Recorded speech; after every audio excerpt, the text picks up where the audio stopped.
In stories, you usually beat a hydra by slicing every head off at the same time, right? Yeah, that logic doesn't work here. This world runs on HP. A monster can look half dead, lose limbs, get shredded nonstop, and it still won't actually die until its HP hits 0. The hydra had head regeneration, and it was disgusting. The moment a head was cut, another one grew back instantly. So we stopped playing its game. Instead of chasing clean decapitations, we focused on one thing: drain the HP. Hit it from every angle, non-stop, until the bar had nowhere to run. And since the regeneration only mattered when a head was actually cut, we made a simple choice. Don't cut. Blind. Rurea. Lucifer surged forward, claws flashing, and tore into the front head's eyes. Grisisha. The hydra screamed and answered with pure violence. Multiple elements erupted at once, blasting Lucifer point blank. Boom, boom, boom. Damn it. He got thrown back hard. One arm gone, one wing shredded. No healers. No time. I was running out of options, and we needed something that could punch through. If Supreme Magic really meant what it claimed, then I didn't need to already know a spell. I could make one. I gathered pure darkness, compressed it tighter and tighter until it formed a long, narrow point. A spear. Then I launched it. Flailwash. The shadow spear shot forward and pierced straight through a hydra head's eyes, left to right, like it was skewering meat. Griisha. Blood poured from the ruined sockets. Ding. You've learned skill. Shadow Spear Arrow, LV1. Perfect. I already had Dark Sphere for explosions and Dark Gale for slicing pressure. Now I had a true piercing skill. I siphoned mana from the hydra. Its pool was ridiculous, like drinking from an ocean. Then I started firing Shadow Spear arrows one after another, rapid and precise, aiming for eyes, joints, soft spots. Kuro and partner kept hammering its limbs. One leg finally cracked, and the beast staggered, almost losing balance. Boom. We didn't waste the opening. Lucifer roared, launched himself onto the hydra, and slammed down with brute force, crushing bone under his weight. Grah, you damn lizard. Clash, clash, clash. Grias Shah. It was close to breaking, but we couldn't let it stall. That thing had a last-minute healing ability. If it triggered, we'd be back at the start. So I bet everything. I poured nearly all my mana into one massive weapon, a shadow spear bigger than any I'd made before, thick and heavy like a pillar of night. Then I hurled it at the hydra's chest. Flailwash. It punched through and shattered the jewel-like core buried inside. Every head convulsed. Blood sprayed from mouths, throats, everywhere at once. Grease Shagiag. Boom. Finally, its HP hit 0. Ding. You've gained 10,000 EXP. EXP. 11156/1800. Level up 1213. Level up 1314. Level up 1415. Level up 1516. Level up 1617.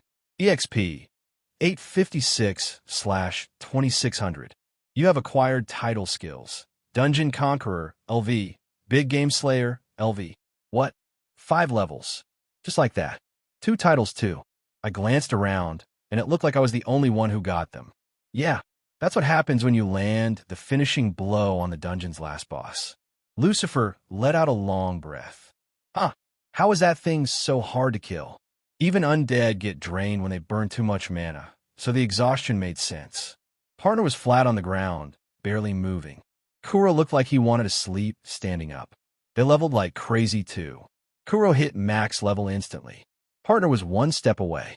Lucifer crawled to level 6 because the stronger you are, the slower levels come.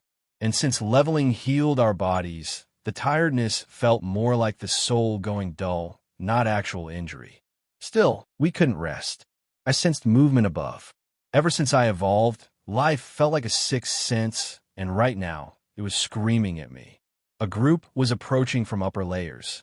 I grabbed Lucifer's severed arm and pressed it to his shoulder.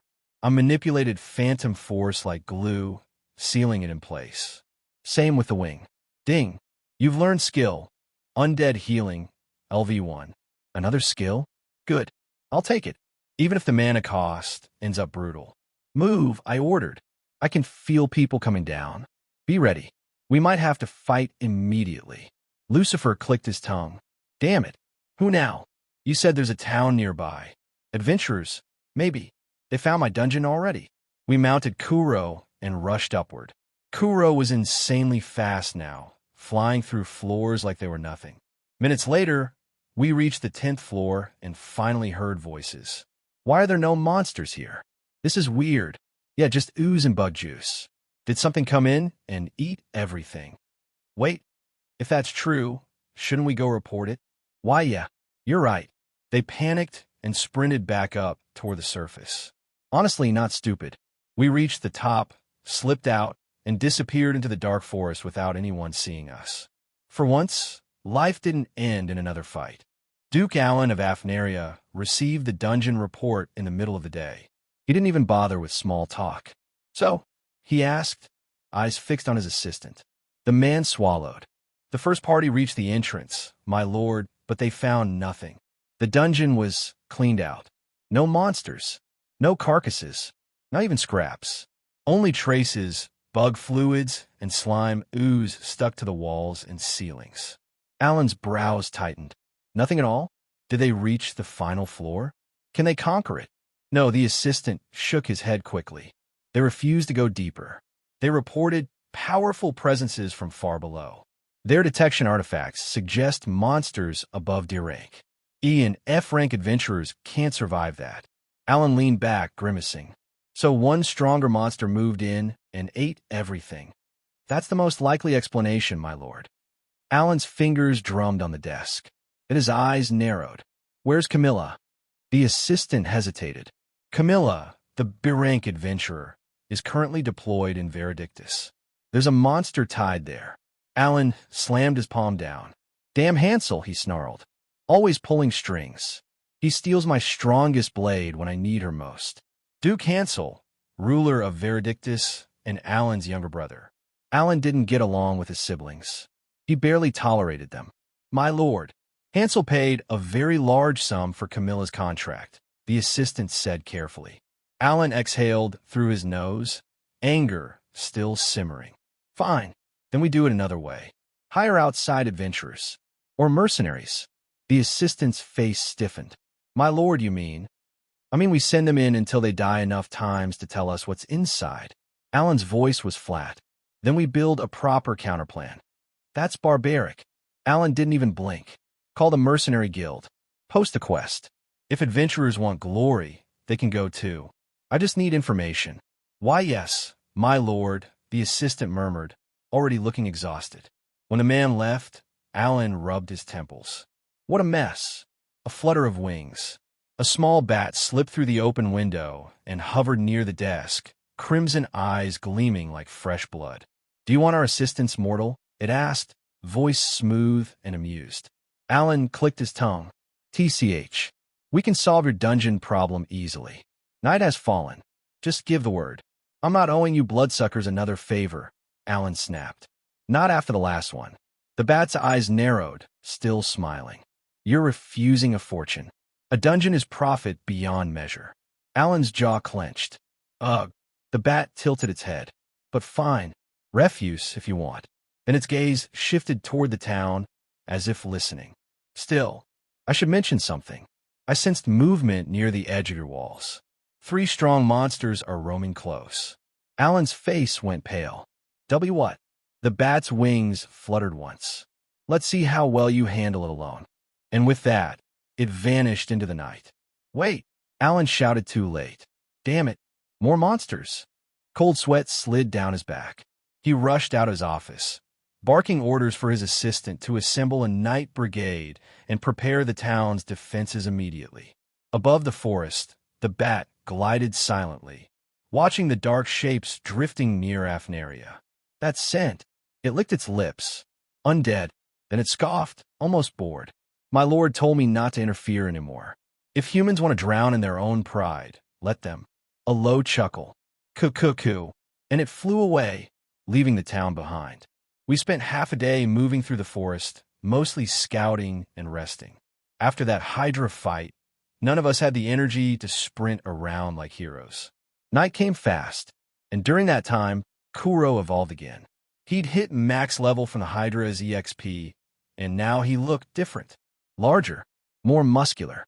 His gaze carried an eerie intelligence.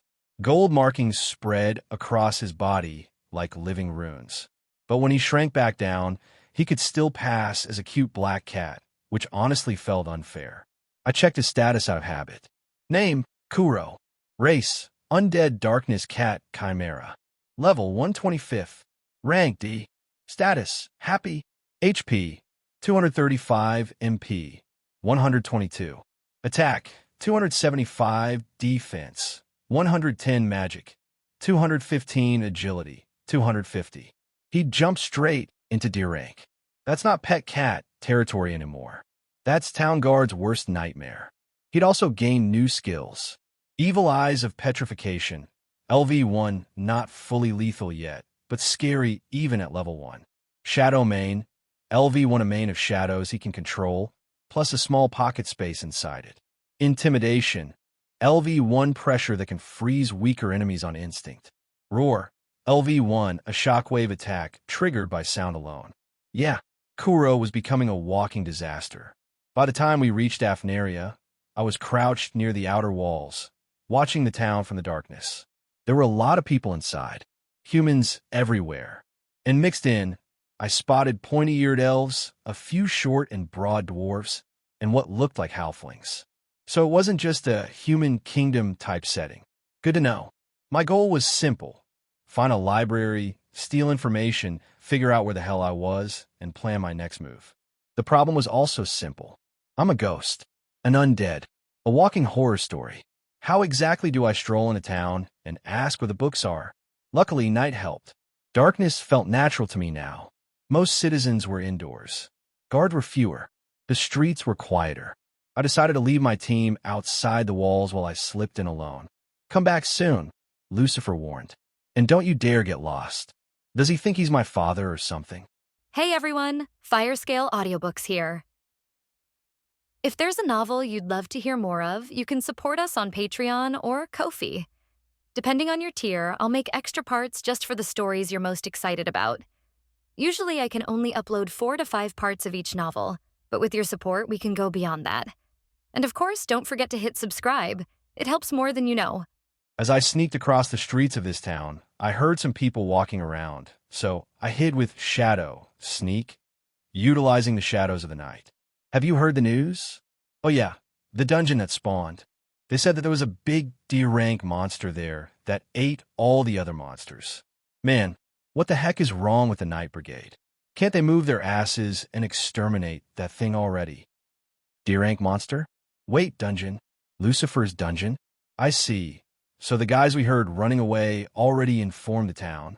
Also, this place has a Night Brigade. Should I ask these people? Wait, I am a ghost. Maybe if I suppress my power and shape myself as a woman in... Oh, there's leather right there.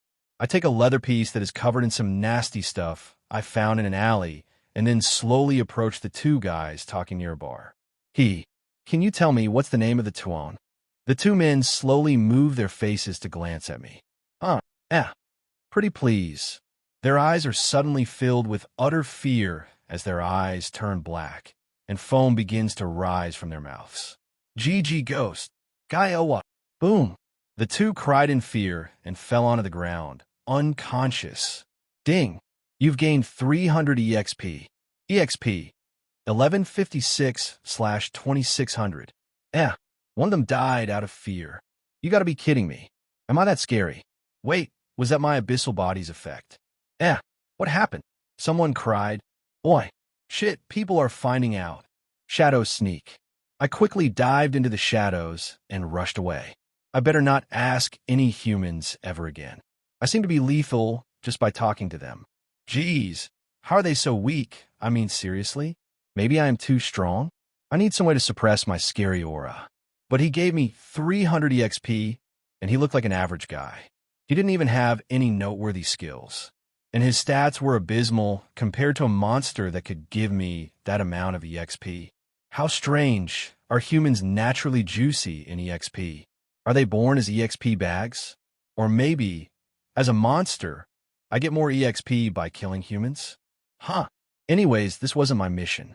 I rushed around the streets until I suddenly found something interesting, a large building that had a big book-shaped sign on it. The library.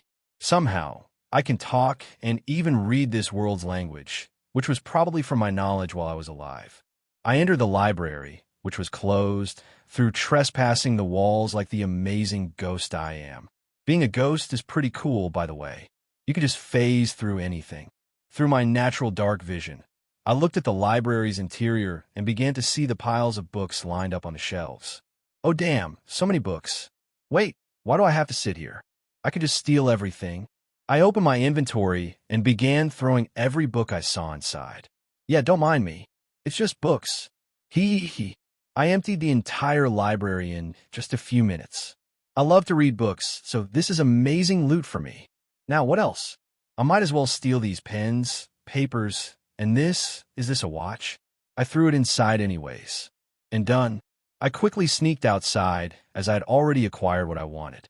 I could get greedier and go steal food inside some shop or even magic items, but honestly, I don't want to, and I fear that I might be found out by some overpowered priest who will purify me into the afterlife if I stay here for too long. I rushed into the sky before flying outside the town. Few success. I also summoned my guys near me once I got outside. Yoa, is this the summon skill? Don't summon us without telling us beforehand. Lucifer shouted. Master, I missed you. Partner hugged me as she rubbed her face against me. I was just gone a few hours, partner. It wasn't too long. I sighed. Mreo. Kuro rubbed his face on my belly. You guys are so lovely. Now, what did you get? I could explain to you a bit of how this world is, you know? You didn't have to go steal books. Sighed Lucifer. Yeah, but you're super old, so your info must be outdated, I said. That's true. We decided to move farther away from the town as we began to browse through the books.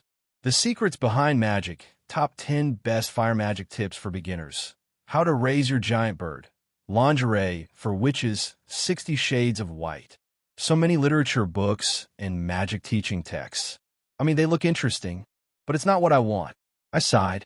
We were browsing through a pile of books I threw onto the ground until Lucifer found something. Look, this one should have some info, he said, as he gave me a book with the name Encyclopedia of the World and another book named Yggdrasil's Birth. I quickly opened the Yggdrasil's Birth book, which seemed to be something similar to a Bible for this world. It spoke about the gods, religion, and a lot of tales regarding them, alongside the presumed origin of the world.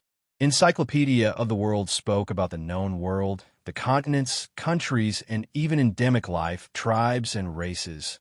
And to resume the first book, this world is named Yggdrasil. Yeah, very original. The book says something about the world being born from the seed of another tree, which they named Cosmic Tree of Life. After that fruit was released into the universe to rot, a seed was left behind, and the plant grew from the rotten fruit, fusing with it and absorbing its nutrients. It is said that the gods came into motion after they looked at the enormous tree and decided to use it as part of their world. Taking care of it, they eventually used it as the pillar of their world. This world, there are approximately 86 gods or more. Yikes! All these gods represent an element of nature or even an aspect of humanity too. All of them combined their efforts and built this world using the tree as the pillar for all of it. Several continents were created, and many moons as well. Wait, even the sun? Aside from the very confusing beginning of everything, which is spread through the religion of the 86 gods, there was also the explanation of things such as dungeons and monsters. Apparently, dungeons were made by the god of chaos, who is named Loki. Yes, like the Norse trickster god. He made them a trial for all of humanity, which also allowed them to grow stronger. Although it also takes the life of innocence with the monsters these places produce. However, according to Lucifer, his dungeon emerged naturally. So I guess Loki made them possible, but they can also grow naturally through tons of miasma. Confusing, I don't know what to think about this. Maybe Loki really just looked over Lucifer and said, "What a nice ingredient for a dungeon," and made it into a dungeon. Anyways, aside from this confusing lore, which I prefer to discover slowly instead of info-dumping myself with stuff that won't be even important for 60% of the story, I decided to look up more important things, such as the regions and continents. There are several continents. All of them represented a realm of Norse mythology, it seems, such as Muspelheim, Jotunheim, Nibelheim, Alfheim. But currently, we were at Midgard, the realm or the continent dominated predominantly by humans. However, the races of the other continents had spread over the millions of years all across the other continents, so you can find elves, dwarves, and even beastkin people making up to around 15 to 25% of the population per duchy. However, due to being a minority, they're obviously discriminated against in some parts. Haha, and here we go with the classic cliches, such as slavery, wars, and more. Well, not like I care about it, so let's jump it. We are in the vast continent of Midgard. I don't know how vast it is, I can't calculate, but I would assume it could be as big as the entire Europe and Africa continents combined, or maybe all of North and South America. Well, there are way too many kingdoms, with some tyrannical empires and even some seclusive clans. There's a variety of everything around here, and we are currently in the territory of the Kingdom of Albrown, made up of various duchies spread across the vast grasslands and forests. This duchy over here is the small duchy of Afnaria, governed by the sixth son of the king, Alan Albrown. There was a book with him. His face was very familiar. He looked like the guy at my side when they cut off my head. He was the one celebrating my death. What should I do? Should I go and kill him? Nah, I am not such a monster. Wait, I am. Though, if possible, I would really like to know more about the whole context. But he's definitely getting killed. Call me a psycho, an insane woman, or whatever. I don't care. If someone actually celebrates my fucking death, no matter the context, I am going to kill them. I explained this to my partners, and they nodded. Partner only understood the part where I wanted to kill someone, while Lucifer was the one that understood things better. I see. So you were executed here? He asked. Apparently, according to the latest history book, my death was registered several years ago. From what I read, I was a witch who had some kind of power that brought misfortune to others, and due to that, I was always escaping from town to town, only becoming more hated over the years. I muttered, that's. And the worst part is that it seems that it was true. My title skill named Bringer of Misfortune does exactly that. It was gifted to me by the lovely goddess of the underworld. I said, Oh, well, that's tragic. Lucifer stuttered. Not really for me. I don't remember anything of when I was alive, so I feel very detached from everything, to be honest. The only thing I remember is that guy celebrating my death, which makes me pretty angry. You would never tolerate someone celebrating your death, right? Certainly. So, you want to kill him? I'm all for it. Let's wreck him. Lucifer said, Yoa, what a supportive friend. I do plan to, but I want to extract info from him too. Do you think he could talk without him freaking out? I just killed a guy recently by just scaring him to death, so I'm a tad bit worried. You did that. Well, I guess I could teach you some spells. Your amazing use of magic should really let you do more than what you're limiting yourself to. Your attributes are also quite normal but strong. Death and darkness go well hand in hand. Let's see. How about you conjure the Erase Presence spell? I had a friend long ago, a death who had such a spell. It erased her presence completely by quite literally killing it. Lucifer explained. It sounds weird, but let's see. Death attribute, right? I asked. Yes, do it as you can. I'm sure you'll make it far. Your ability over magic surpasses every genius I've ever met in my long life, said Lucifer. Let's see. Can you tell me more about it? And who was she? I asked. Well, as it erases things like bloodthirst, animosity, and heroic presence, it makes the target's presence completely imperceptible. Those casting this skill likely appear as dreams or ghosts that can be seen during the day. The woman that used them was a powerful magen of death magic. She was also able to summon her undead army anywhere. I wonder how she's doing. She used this to sneak around entire armies undetected and assassinate enemy generals quite sneakily. Lucifer rants. Oh, I like that. Yeah, but strong enough enemies were still able to find her, so she usually went around with her strongest undead, which she customized using necromancy. Necromancy?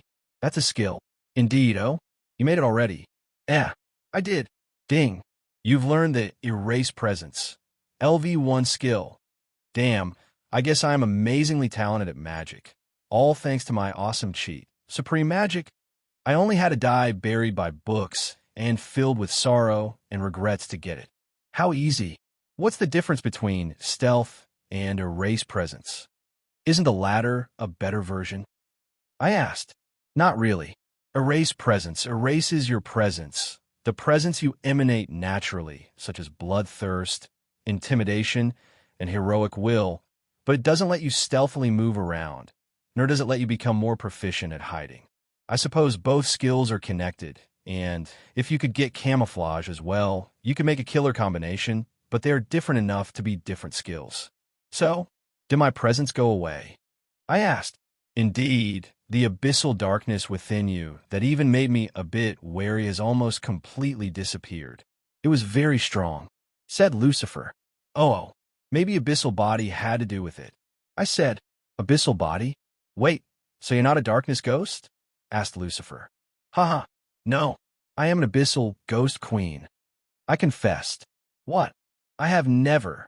I thought incredibly powerful necromancers could only summon those things. To think that a ghost could naturally evolve into one. You're certainly quite a handful, Lucifer says. Am I? Anyways, now that we're done here, let's just go. How will you make him talk? With intimidation, I replied. We'll see how that goes, Lucifer sighed. And what's with that thing? Can't it stop glaring at me like that? Lucifer shouted, pointing at Partner. Partner was currently hugging my mildly materialized ghost body as I sat down on a log. She was glaring at Lucifer with squinting eyes, acting very jealous. But I couldn't help but feel flattered by her overprotectiveness. She really loves me. Isn't it cute? I feel like a mother now. I said, I think she sees you as more than just that. Lucifer says, come on, Partner, relax. Lucifer is your ally. Treat him more fairly, all right? I don't wanna. Partner shouts while crossing her arms. Sweetie, why are you acting like this? I sighed. I want Master and Kuro only. Am I that much of a nuisance? Lucifer cried out. He was getting emotional. I want Master, all for myself. Partner says, pouting cutely. I hugged and petted her head. Don't worry. I am all for you. I said. Really? She asked. Sure. Then it's okay. Partner calms down a bit. I think you misunderstood what she meant. Sighed Lucifer. Anyways, after this little incident happened, Partner became more accepting of Lucifer. Maybe she wanted me to be only her mommy. She's so cute. I don't even see Lucifer as a son candidate. So she shouldn't worry. All right, you guys can stay here. I will summon you whenever I get to the place, I said. Good luck, Lucifer replies. We waited for night to fall again the next day as Partner, Lucifer, and Kuro ate Hydra meat for lunch. I tried eating, but the meat fell to the ground after I munched it. Sigh. I sneaked around with my new and amazing skill, Erase Presence. I also merged it with Stealth and then Shadow Sneak, so no one could detect me anymore. Sneaky, sneaky. I am here. I knew it. The biggest building in the entire duchy was the Duke's home. So obvious. I sneaked inside the building and flew around. Some lights were illuminating the room, and the entire place had mildly okay guards, but nothing a few dark spheres couldn't handle. Well, I didn't kill them anyways, as this was a stealth mission. I looked for this little and big-nosed man around the building until I found him on the last floor, sitting in front of a giant desk stacked with paperwork. He looked stressed.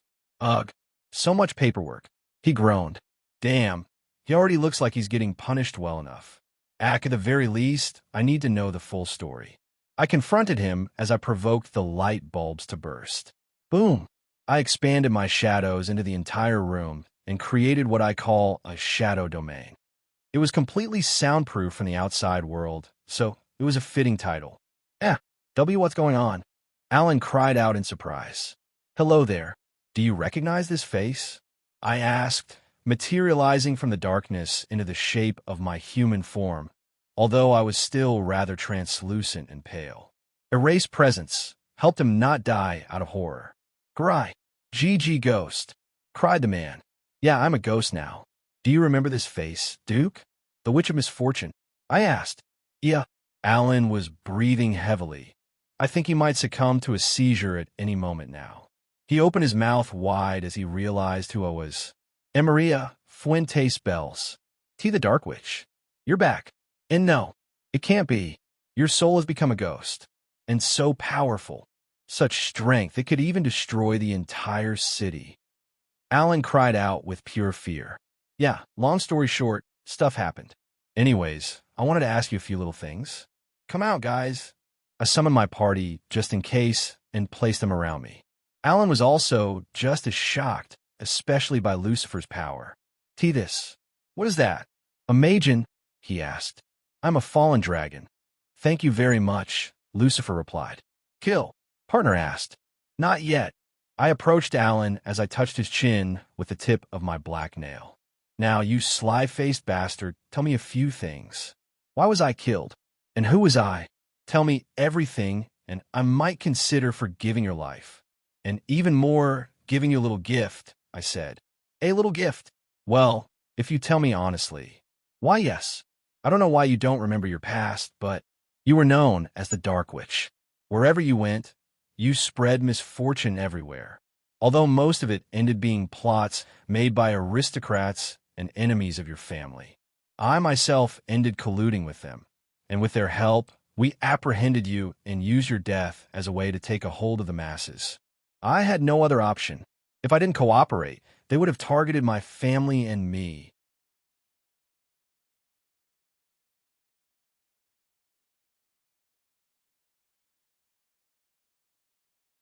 Alan looked at me while trembling in fear before answering me thoroughly. I don't know why you don't remember your past, but you were known as the Dark Witch. Wherever you went, you spread misfortune everywhere. Although most of it ended being plots made by aristocrats and enemies of your family. I myself ended colluding with them, and with their help, we apprehended you and used your death as a way to take a hold of the masses. I had no other option. If I didn't cooperate, they would have targeted my family and me. So it was like that. My death was orchestrated as a way to gain a grasp over the population of this rotten place. Are those aristocrats of this duchy? T, there are some, Alan said. And who was the one that pulled the trigger for the guillotine? I asked. T, that was a random soldier. He was paid to do it. Ugh, what a pain. Now I have to look for this random guy. Well, I'm fine with just killing those behind this. Who are all the aristocrats involved in this? Answer thoroughly, or you'll become the food for my cat. I said as Kuro roared like a fierce panther. Gror, Gaia. Oh, okay. I'll tell you. Just don't kill me. Alan was a very detailed and helpful man. He even wrote down an entire list of all those involved in it, where they lived, the name of their families, and even what they worked in. Such a nice man, honestly. He gave me the papers, and I saved them in my inventory. I also stole all the money he had, which were millions of gold coins, alongside his books, and a lot of other things I took a liking to. The man was becoming more and more nervous as he saw how I was throwing everything inside my inventory. Why you? Have you mastered spatial magic? Alan asked. Yeah. I responded. And after we were done, now you've been such a nice boy. I guess I should forgive your life, I said. Huh. T, thank you. Alan sighed in relief. I had decided not to kill him, so we slowly walked away. Joking. Gee. We stopped moving as Lucifer moved at an incredible speed, grasping the man's neck. He had no way to counter such a powerful servant as Lucifer, and even as he tried to fight back by throwing a water bullet. Splash. But that only wet Lucifer's clothes. I guess he wasn't good at magic. Lucifer lifted him off the floor, glaring at him with eyes filled to the brim with scorn. I have a grudge with you humans, specifically you, the descendants of those that lived here.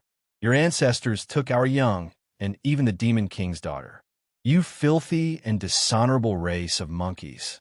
I have nothing but scorn against you humans, he confessed. Gay.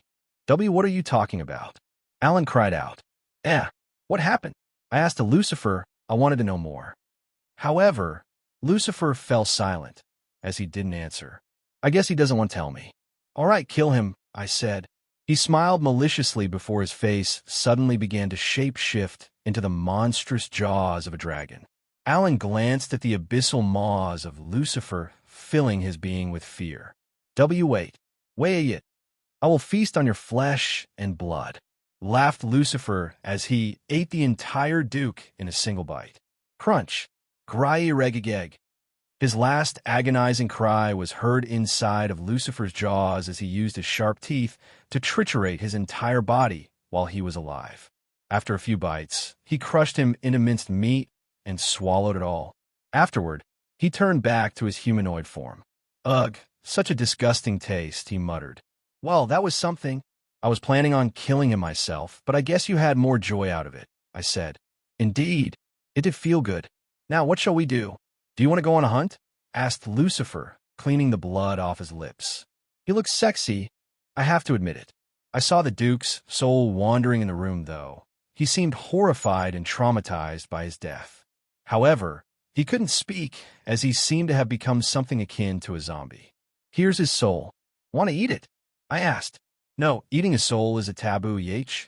I grabbed the Duke's soul and slurped it like a noodle. Guy yapped, and he was gone. Taboo. I asked. Ding. You have learned the Soul Eater, LV1 skill. You have acquired the Taboo Mark, LV, title skill. Never mind. I guess such beliefs don't apply to monsters, Lucifer said. Ding. You've gained 1500 EXP. EXP.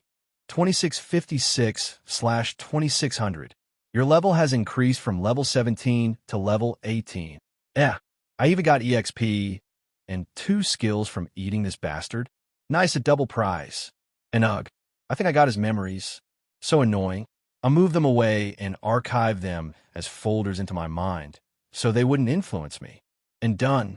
He gave me an awful lot of EXP. I think I got it from when Lucifer killed him, plus eating his soul. So I guess you can get double EXP if you destroy the soul of your enemy, as well as his body. Interesting. Soul Eater seems to be a spell of the death magic category. It helps me eat souls and assimilate their components into my own, including powers or even memories. Of course, he was so talentless that I didn't get many stats out of him, but the EXP was nice. I even leveled up after all. Well, I am ready for it. The night is still quite young.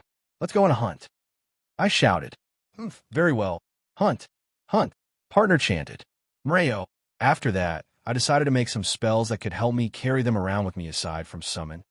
But I realized that my shadow manipulation could hold things inside, although it wasn't as organized and endless as my inventory.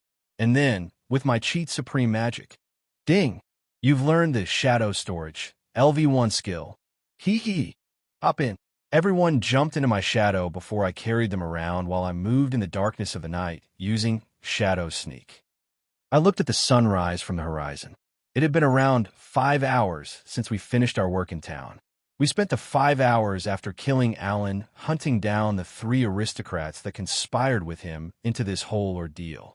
We found out a lot about the schemes they had with my family, and it seemed that they were the holders of a special treasure and tons of money. So they wanted to fuck them over and bring them to ruin, which started with taking my life. Maria, well, my past self, which I don't remember, actually was a happy-go-lucky adventure girl. She wasn't bad, nor was her reputation either.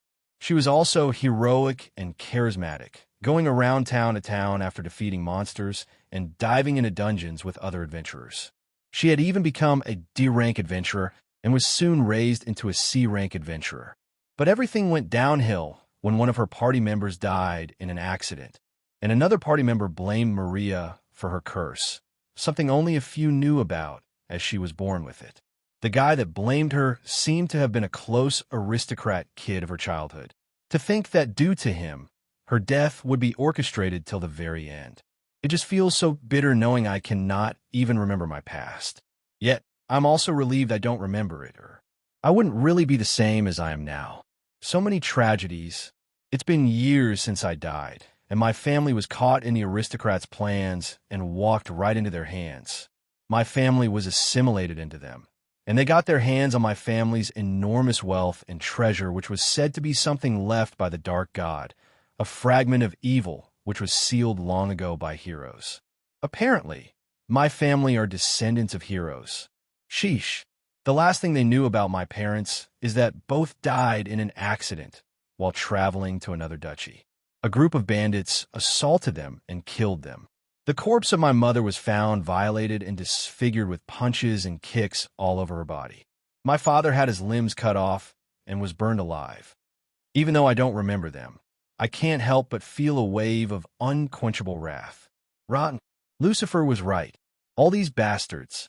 Humans are the worst. No, I can't generalize. There's always good and bad people in this world. Well, there are other things I can think about to calm myself. Such as, it seems that I have a young brother. I don't know where he is. The last thing they knew about him was that his aunt had taken him and moved to another duchy. My brother's name was Arthur Bell. I will find him. I have to. I feel responsible for the past Maria, so I have to do this for her. I cannot let this boy die. I hope he's okay. Ugh. All right, the fragment of evil was moved towards the capital of the kingdom. So if I want to get back the treasure of my family that our ancestors left for us to guard, I will have to wage war against the whole nation. Fine by me. And there was someone else. A guy. The guy that cried for me when I was executed. He wasn't my brother, by the way. Apparently, he was my closest childhood friend, Jonathan Al Brown, who was coincidentally the stepbrother of Alan.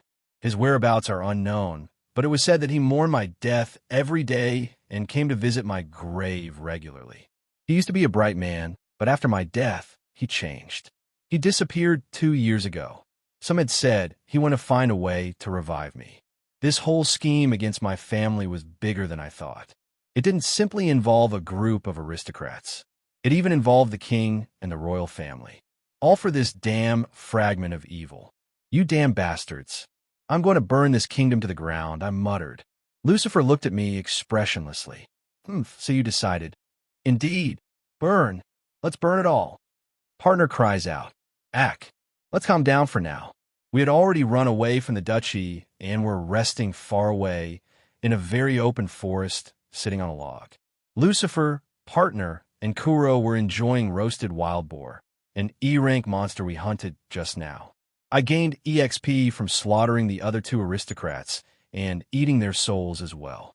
I also killed their guards because on one occasion they spotted me. But with that and the boar, I had maxed out my level cap again. Also, there were some confusing things about the system that I didn't know about. Apparently, you keep your levels sometimes after evolving if the evolution is not strong enough, and other times it goes back to 1. Kuro's level went back to 1 after evolving, while Partner had kept her level 10. Now, she was also max 2, and she was about to evolve as well. I feel all bitter and gloomy now, fitting of ghost. Asterisk sigh asterisk. You're still sad? Asked Lucifer. Don't be sad, Partner said. I am fine. Ugh, it is not nice to know so much horrible stuff right away, I muttered. HM, I understand how you feel. I lost everything as well. But now this is a new beginning. We have to strive forward, survive, and avenge the fallen. I am sure that if their souls were intact, that they must have been cleansed of their memories and reincarnated through the wheel of reincarnation. Let us pray for their second lives to be better than their previous ones. Lucifer, try to comfort me. Pray. We all follow a god or pray to them in this world. Praying to Hel, the goddess of death, is often a good way to ask for the souls of the fallen to have better reincarnations. I see. I hope they can be okay, wherever they are. I am sure they will. Partner shouted before hugging me. Partner, you're so sweet. Not like that grumpy dragon that doesn't hug me. Why would I hug you? Lucifer shouted. Partner was rubbing on me cutely. Her lovely and cold embrace calmed my agitated, non-existent heart. Phew. Thank you, sweetheart. I think I feel a bit better now. Better? I'm glad. Partner suddenly rubbed her nose with my own. Fway, this is so cute. Partner, you're way too precious. I hugged her back as Lucifer looked at us with a tired expression. What's wrong? Feel excluded? Phew, hey. I am fine by my own, said Lucifer while crossing his arms. Come here, grumpy dragon. I rushed over to him and hugged him. He seemed angry as he pouted at me, but he was getting embarrassed and as red as a tomato, which was even funnier because of how pale his skin originally was. Stop. I don't require any affection. I am an undead. We are undead. Don't you understand? We are beings born from death. We must embrace the darkness and wag. I began to rub his beautiful black horns. They were very hard, and I could feel like they could make an excellent crafting material. Stop touching my horns, he cried. I am your master, so I can do whatever I please. I laughed. Lucifer's lips trembled cutely as he looked at the floor, embarrassed. Partner got jealous, though. Giger, she began to show off her sharp fangs at Lucifer. Stop looking at me like that. Seriously, what kind of fate worse than death is this? Ugh, I should have just asked you to kill me. Lucifer sighed. Oh, these pointy ears are pretty cute, too. I began to touch his cute, elf-like pointy ears. They were soft and cold as ice. This is sexual harassment. He cried out.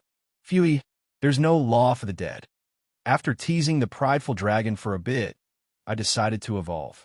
Well, partner evolve first. Evolve. Partner raised her arms upwards, and as soon as she shouted, phantasmal energies gathered around her as her body was upgraded. Flayish. Her skin turned less dry and gained a bit more youthfulness. Her hair was also less dry, and her eyes shone with crimson red light. Her aura emanated something off, though, as if she was imbued with darkness and evilness. Her skin was made pale white, and I could now see her eyes better beneath her messy black hair. I have evolved, she cried out with a more articulated way of speaking. She had clearly grown stronger. This can't be. Dear Ink already. And is that? I've never seen one of them evolve naturally. And you said she used to be a skeleton? What are the odds? Lucifer pondered out loud, due to his disbelief, though I didn't know what he was even talking about. I checked her status on my own. Name, partner, race, dark dampernitis, level, 1/30th, rank, D+, status, strengthened, HP, 535/30, MP, 232/30, attack, 480, defense, 350, magic, 105, agility, 280, characteristic skills, undead, LV, dark element, LV, blood element, LV, damper, LV, fiend language, LV4, black steel bones, LV6, morph body, LV4, self-regeneration, LV4, flesh consumption, LV4, blood sucking, LV1, resistance skills, status effect immunity, LV, physical damage resistance, LV5, magical damage resistance, LV4, normal skills, life drain, LV5, bone claw, LV6, intimidation, LV5, spear thrust, LV5, triple thrust, LV3, dark bullet, LV2, dark spear thrust, LV3, steady fighter, LV4, spear mastery, LV1, armor mastery, LV1, acrobatics, LV1, phantasmal hand, LV1, blood work, LV1, blood arts, LV1, title skills, servant of the dark witch, LV, death knight, LV, blood race, LV. When I checked her stats, I was left a bit speechless. I can see why Lucifer would grow scared. She had gotten stronger than him. Well, after he leveled up, he got a ton of stats, so they're almost even, but she's still stronger. Her stats had increased by quite a lot, and she got an enormous quantity of new skills too. Her race also changed into a dark dampernitis. What? Blood. I crave blood. Partner moved towards me and bit me in the neck, but no blood came out. Partner, I don't have blood. Oh, sniff. Damn, she really wanted to drink my blood. Anyways, it seems that she had stepped into a lower race of the evolution tree that goddamn vampires have for some reason. I don't know how she really did it, but she did it. Maybe being my subordinate really expanded her evolution options, and she chose the strongest, which was her current form. I asked her about this too, as she was now able to talk more eloquently. When I was a skeleton, I think there were more options, like big skeleton, but I chose the other so I could have flesh. And this evolution, it was the strongest, she explained to me. So that's why. It seems that Dampiers have their weaknesses as vampires lessen because she clearly does not have such weaknesses. She can also control blood, and her spear technique had become quite powerful. And of course, she got cuter. So overall, 10 out of 10. As I sneaked across the streets of this town, I heard some people walking around, so I hid with shadow, sneak, utilizing the shadows of the night. Have you heard the news? Oh yeah, the dungeon that spawned. They said that there was a big D-rank monster there that ate all the other monsters. Man, what the heck is wrong with the Night Brigade? Can't they move their asses and exterminate that thing already? D-rank monster? Wait, dungeon. Lucifer's dungeon? I see. So the guys we heard running away already informed the town. Also, this place has a Night Brigade. Should I ask these people? Wait, I am a ghost. Maybe if I suppress my power and shape myself as a woman. Oh, there's leather right there. I take a leather piece that is covered in some nasty stuff I found in an alley and then slowly approach the two guys talking near a bar. Can you tell me what's the name of the tuan? The two men slowly move their faces to glance at me. Pretty please. Their eyes are suddenly filled with utter fear as their eyes turn black and foam begins to rise from their mouths. GG Ghost. Gaiowa. Boom. The two cried in fear and fell onto the ground, unconscious. Ding. You've gained 300 EXP. EXP. 1156/2600. One of them died out of fear.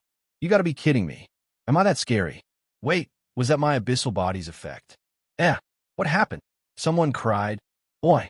Shit, people are finding out. Shadow sneak. I quickly dived into the shadows and rushed away. I better not ask any humans ever again. I seem to be lethal just by talking to them. Jeez, how are they so weak? I mean, seriously? Maybe I am too strong? I need some way to suppress my scary aura. But he gave me 300 EXP, and he looked like an average guy. He didn't even have any noteworthy skills. And his stats were abysmal compared to a monster that could give me that amount of EXP. How strange. Are humans naturally juicy in EXP? Are they born as EXP bags? Or maybe, as a monster, I get more EXP by killing humans? Anyways, this wasn't my mission. I rushed around the streets until I suddenly found something interesting, a large building that had a big book-shaped sign on it. The library. Somehow, I can talk and even read this world's language, which was probably from my knowledge while I was alive. I entered the library, which was closed, through trespassing the walls like the amazing ghost I am. Being a ghost is pretty cool, by the way. You can just phase through anything. Through my natural dark vision, I looked at the library's interior and began to see the piles of books lined up on the shelves. Oh damn, so many books. Wait, why do I have to sit here? I could just steal everything. I opened my inventory and began throwing every book I saw inside. Yeah, don't mind me. It's just books. I emptied the entire library in just a few minutes. I love to read books, so this is amazing loot for me. Now, what else? I might as well steal these pens, papers, and this. Is this a watch? I threw it inside anyways. And done. I quickly sneaked outside as I had already acquired what I wanted. I could get greedier and go steal food inside some shop or even magic items, but honestly, I don't want to, and I fear that I might be found out by some overpowered priest who will purify me into the afterlife if I stay here for too long.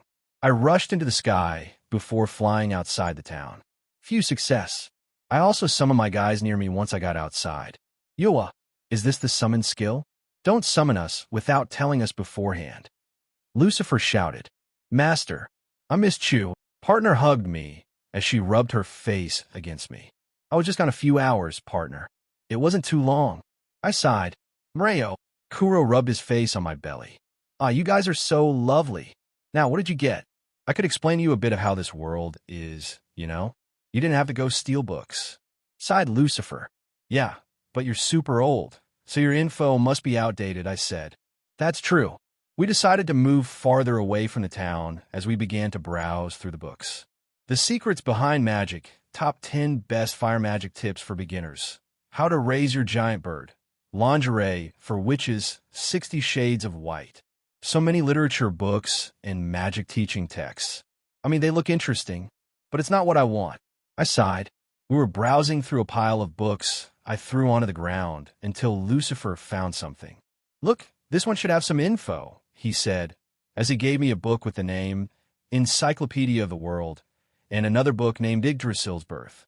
I quickly opened the Yggdrasil's Birth book, which seemed to be something similar to a Bible for this world. It spoke about the gods, religion, and a lot of tales regarding them, alongside the presumed origin of the world. Encyclopedia of the World spoke about the known world, the continents, countries, and even endemic life, tribes, and races. And to resume the first book, this world is named Yggdrasil. Yeah, very original. The book says something about the world being born from the seed of another tree, which they named Cosmic Tree of Life. After that fruit was released into the universe to rot, a seed was left behind, and the plant grew from the rotten fruit, fusing with it and absorbing its nutrients. It is said that the gods came into motion after they looked at the enormous tree and decided to use it as part of their world. Taking care of it, they eventually used it as the pillar of their world. This world, there are approximately 86 gods or more. Yikes! All these gods represent an element of nature or even an aspect of humanity too.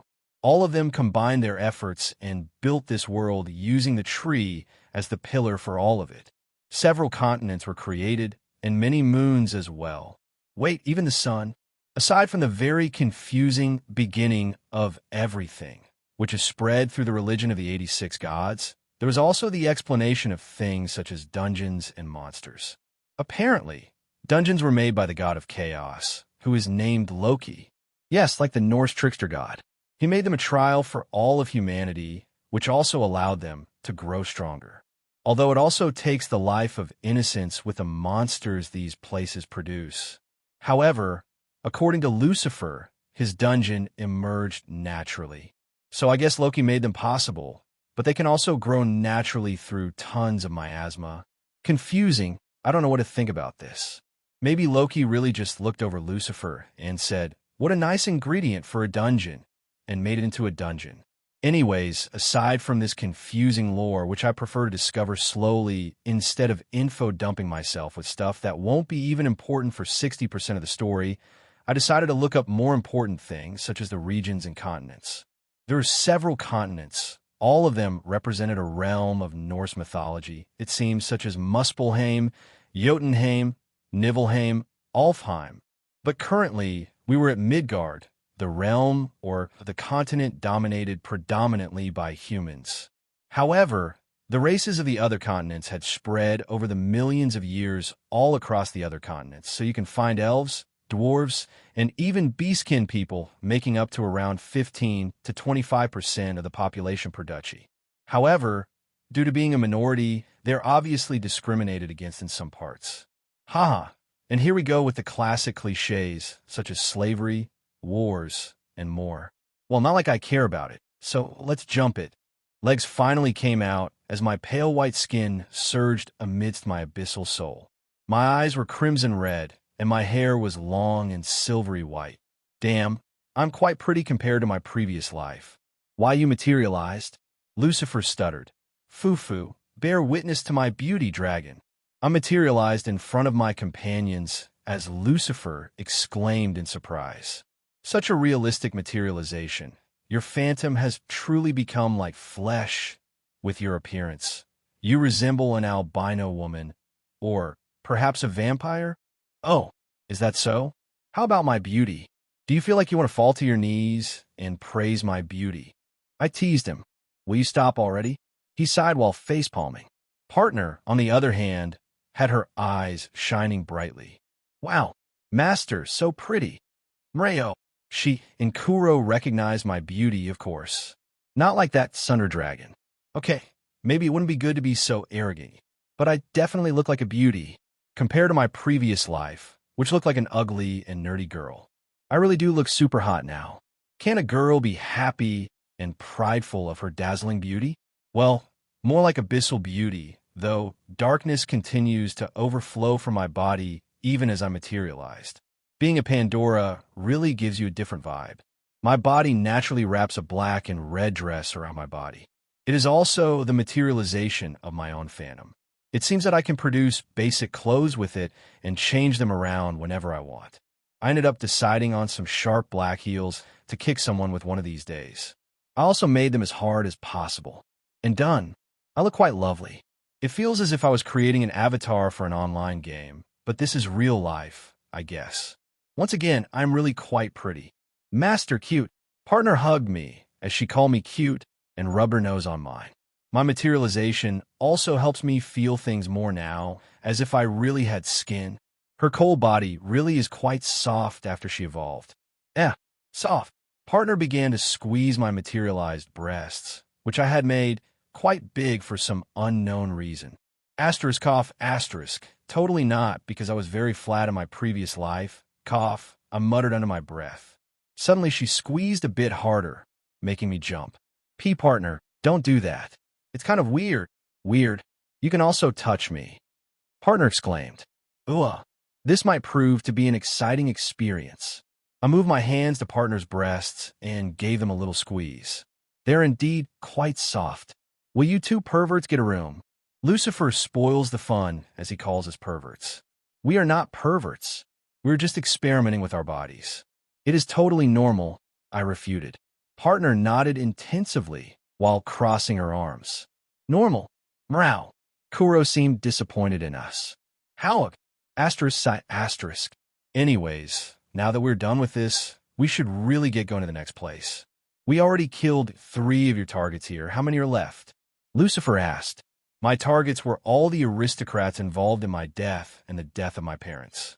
I had already killed 3 of them here, Duke Allen and 2 other fatties named Norman Allsand and Ghetto Allwater. Very wacky names, I know. There are over 10 other aristocrats left for me to kill, and I will thoroughly go for them one by one.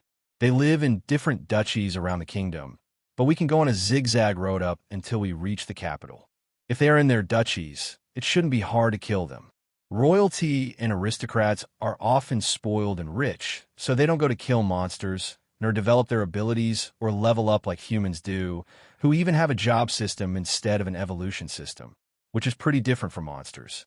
Humans can get pretty strong, pretty fast with this job power they have, but these aristocrats just waste their bloodline's potential by being lazy and doing absolutely nothing. Although I'm sure that it should be fairly different for their kids. Perhaps their kids had grown stronger, or there might be other royalty members specializing in training and battling, but aristocrats are often weak pigs. And this was proven further when I killed 3 in the span of a single night. Nonetheless, aside from the Duchy of Afnaria, there are several other duchies in the Kingdom of Albrown. We will get through 4 more duchies before arriving in the capital, where the king and his children are, grasping the treasure of my family in their sweaty palms. Anyways, I'm so thankful that I wrote down everybody I needed to kill. Take a look. Duke Allen Albrown dead. Norman Allsand dead. Ghetto Allwater dead. Duke Roberto Albrown. Edward Allfire. Ernesto Watertide.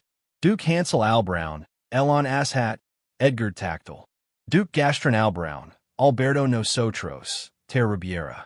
Duke Netheron Albrown, Hamel Firehand, Camillo Desperados.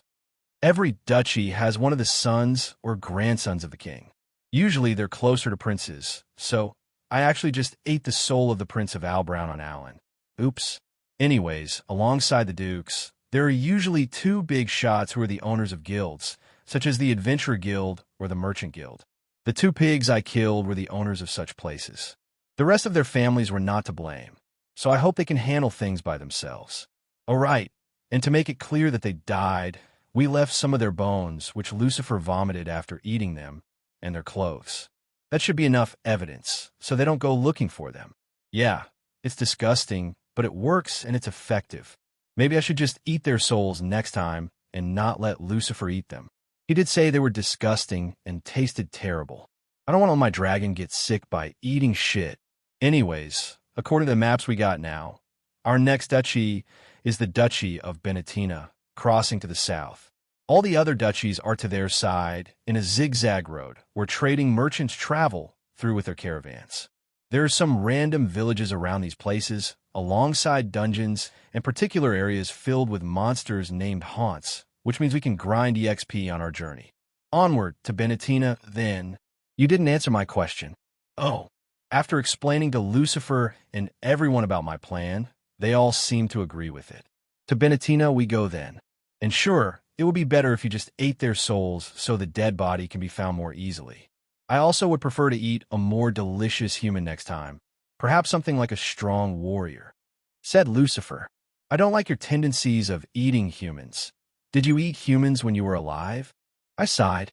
Well, I am technically a zombie now, so eating flesh from humans is a necessity, but I can also eat monster flesh as well. And well, it is more like a grudge. I feel this indescribable hatred against humans, which is very hard to contain. When I see one, I just want to tear them apart and devour them, hearing their screams of agony as my fangs tear their bodies into shreds while being alive. Oof. Okay, you do you as long as it is not innocent people that literally did nothing wrong. I am fine with that. Oof. All right. You're my master, so I cannot defy you as much as I want to. Nonetheless, it is more pleasurable to torture those that had done evil deeds.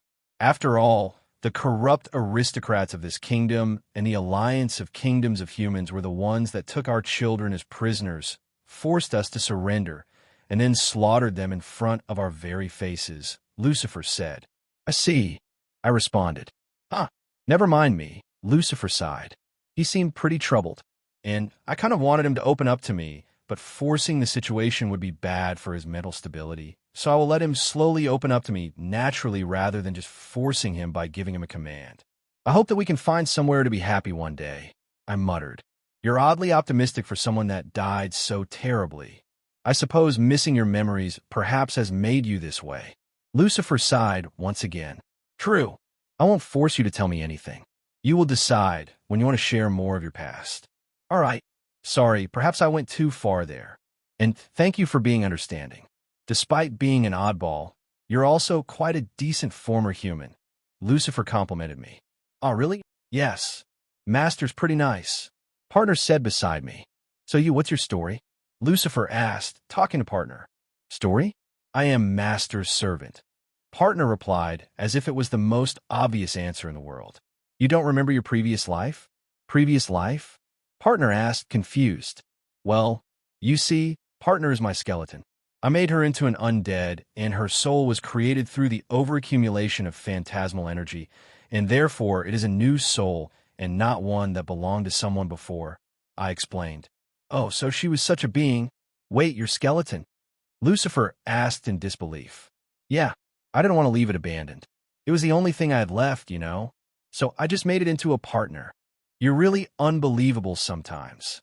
It was thanks to her that I was able to survive. Even now, I am still a glass cannon, and she unexpectedly ended up as my tank, so we pair up pretty well. She takes hits and charges in front, while I fire from afar. I said as Partner nodded in agreement. I see. What's glass cannon? Lucifer asked. A term you use for someone that exceeds offensively, but is as frail as glass. Oh, I see. I guess she's very devoted and childish, because she still has the mind of a young spirit. Interesting. Her existence is similar to a wisp, then, a being without a soul formed from phantasmal energy. However, unlike them, she wasn't made out of grudges and negative energy. Indeed, and she's a cutie. Wait, I think she looked like my body when I was alive now that I think about it. Partner looked at me up front as I realized that she indeed looked exactly like the head I saw rolling when I reincarnated as a soul. Interesting, through her evolutions, it is as if you have been revived, but it is not really your soul. This could cause some troubles if we come across someone that might know your face, so make sure to cover her with a hood, at least, Lucifer recommended. And what about you? You look like a Magian with those looks.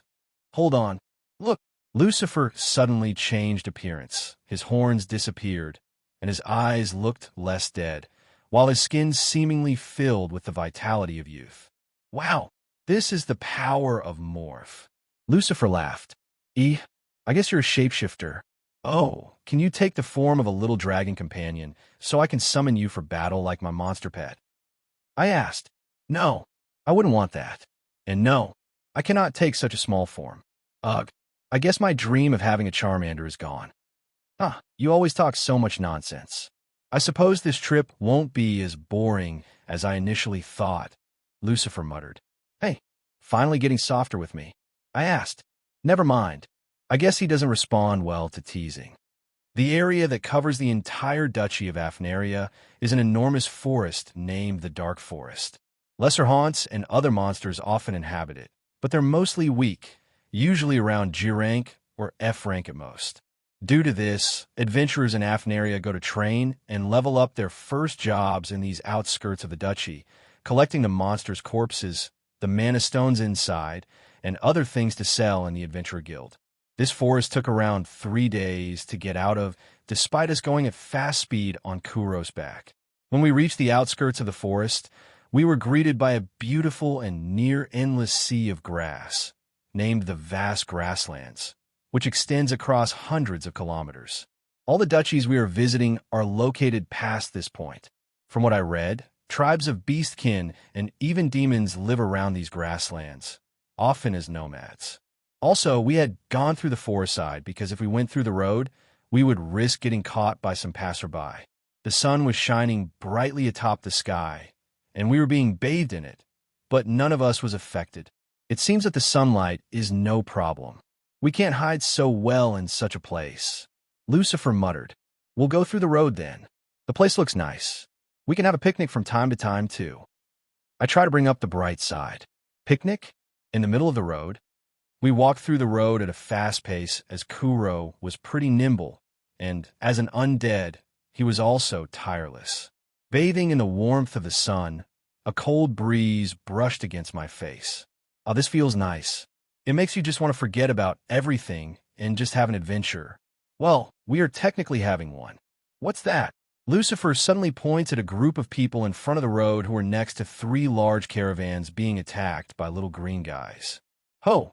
Is this the typical Ice Guy scenario? A typical Ice Guy scenario. You know, when goblins try to take down a caravan with a merchant, and the heroic main character takes them down and becomes friends with a merchant by saving him, opening up the possibility of connections with aristocrats. It is always so overused. But will I get my chance now? I actually have no interest in making friends with a greedy merchant, but we might as well play along. At full speed, my steed. Groar!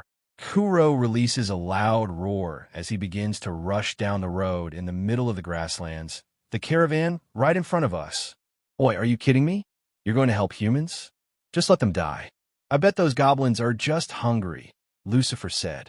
I won't listen to your seductive words, handsome dragon. I will go valiantly save these people and make connections with them, I said as I bravely leaped off of Kuro after we reached the area where shit was going down. Seriously, Lucifer sighed. Partner followed right behind me, raising her spear. Fight, she shouted. As soon as we reached the caravan, we found a group of 7 goblins, armed with rusty armor, some leather clothes, not loincloths, by the way, and using some weapons and shields, but, they seemed to be struggling. I looked over at the humans and noticed there were 5 super buff guys. I checked their status, and they were all E-rank adventurers who were considerably above the average. Their equipment looked fresh as well, and they seemed to be overwhelming the weak goblins. They were also smiling. Haha, so they came for us. Come, we'll carve out your mana cores and sell them. The equipment they're using could also fetch some coins, boss. Jay just killed them already. An old man that looked clearly like the merchant was trembling inside the caravan, and he was surrounded by cages. Inside the cages, there were many green-skinned people, and even some people with furry ears. Wait, hold on. What's going on in here? Gee, give me back, my daughter, cried a goblin, raising his blade against one of the humans. He clearly spoke the common tongue. Clash, a measly G-rank monster like you can't even kill a rat, and you think you stand a chance against us just because you got some equipment? Laughed one of the men before easily evading the goblin's attack, kicking him in the stomach and throwing him away. Papa. One of the tiny, green-skinned people caged inside cried for her father, the goblin that had just been beaten down into the ground. We won't give up until you give us back our families. Where's my wife? Another goblin valiantly rushed forward as he used his blade to release a technique, but the human in front raised his shield, blocked him, and hit his face with the shield, sending him flying into the distance. No way, this is not a normal ice guy. Huh? Goblins that can talk and are enslaved, they're not trash mobs then? They're more like a demi-human tribe then. They're enslaving goblins. Those damn humans. Lucifer, however, suddenly gets angry and jumps into action before me. Boom! He transforms into a giant 5-meter-tall, black-scaled dragon, and the humans and goblins alike are paralyzed in fear. His aura emanates a deadly presence that seems to be devouring their very souls, enslaving a hard-working and peaceful tribe. I couldn't expect less from you filthy humans. It seems that goblins are a tribe of Magian and are seen as hard-working and peaceful. Oh wow, a dragon. All the humans were terrified, and the goblins suddenly dropped their weapons out of terror. Some even began falling unconscious. All right, let me aid you then.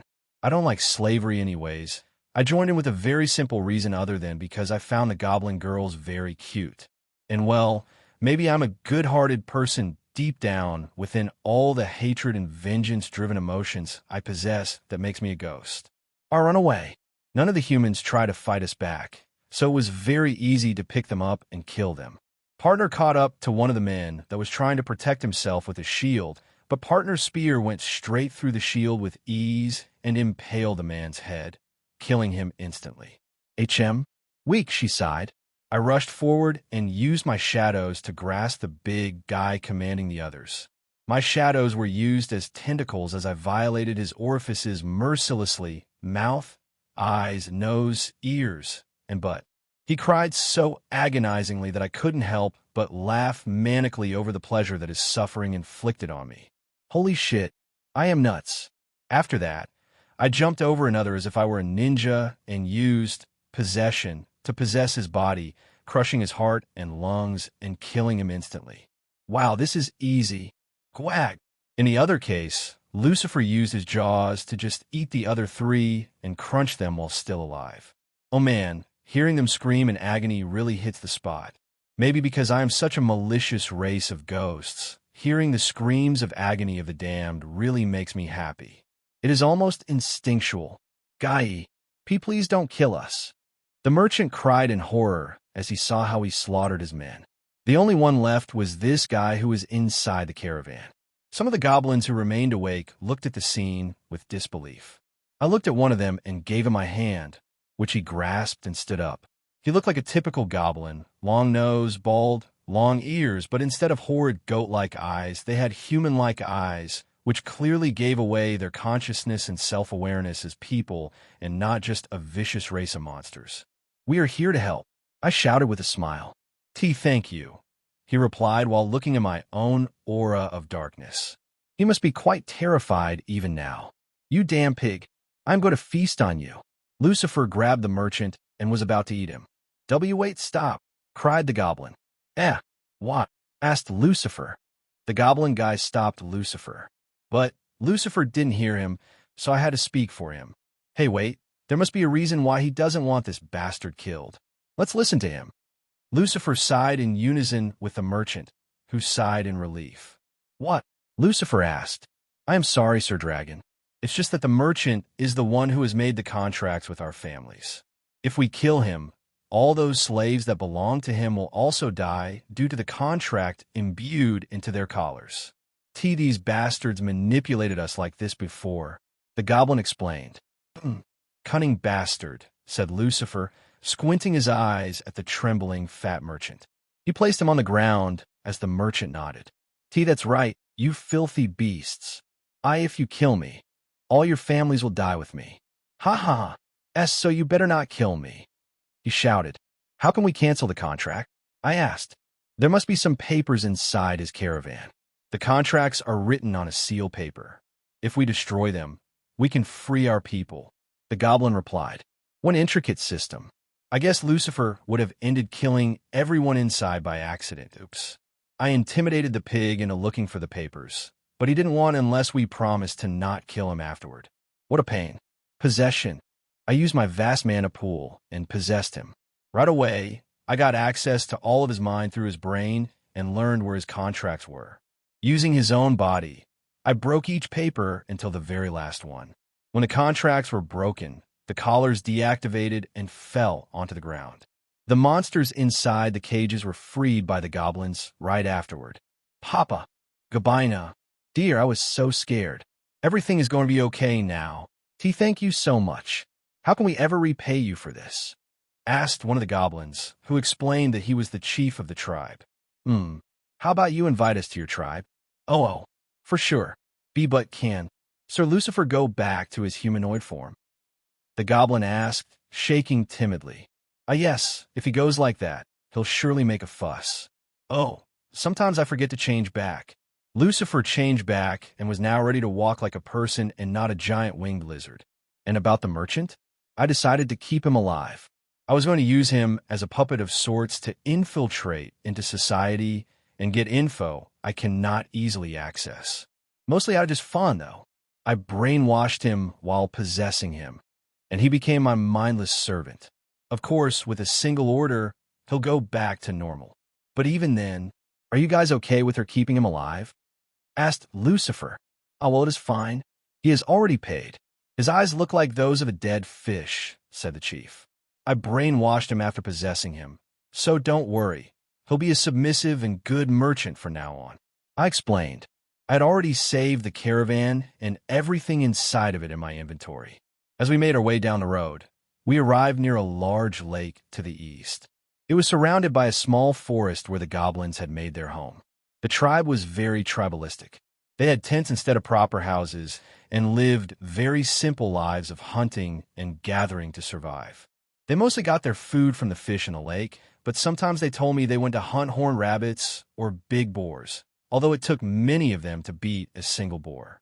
Also, every time they did it, they gained EXP, and sometimes they even leveled up. The chief was the highest level at level 11, but that was it.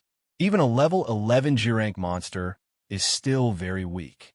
I left the merchant inside of my shadow storage with some food and water and decided to forget about him for the moment.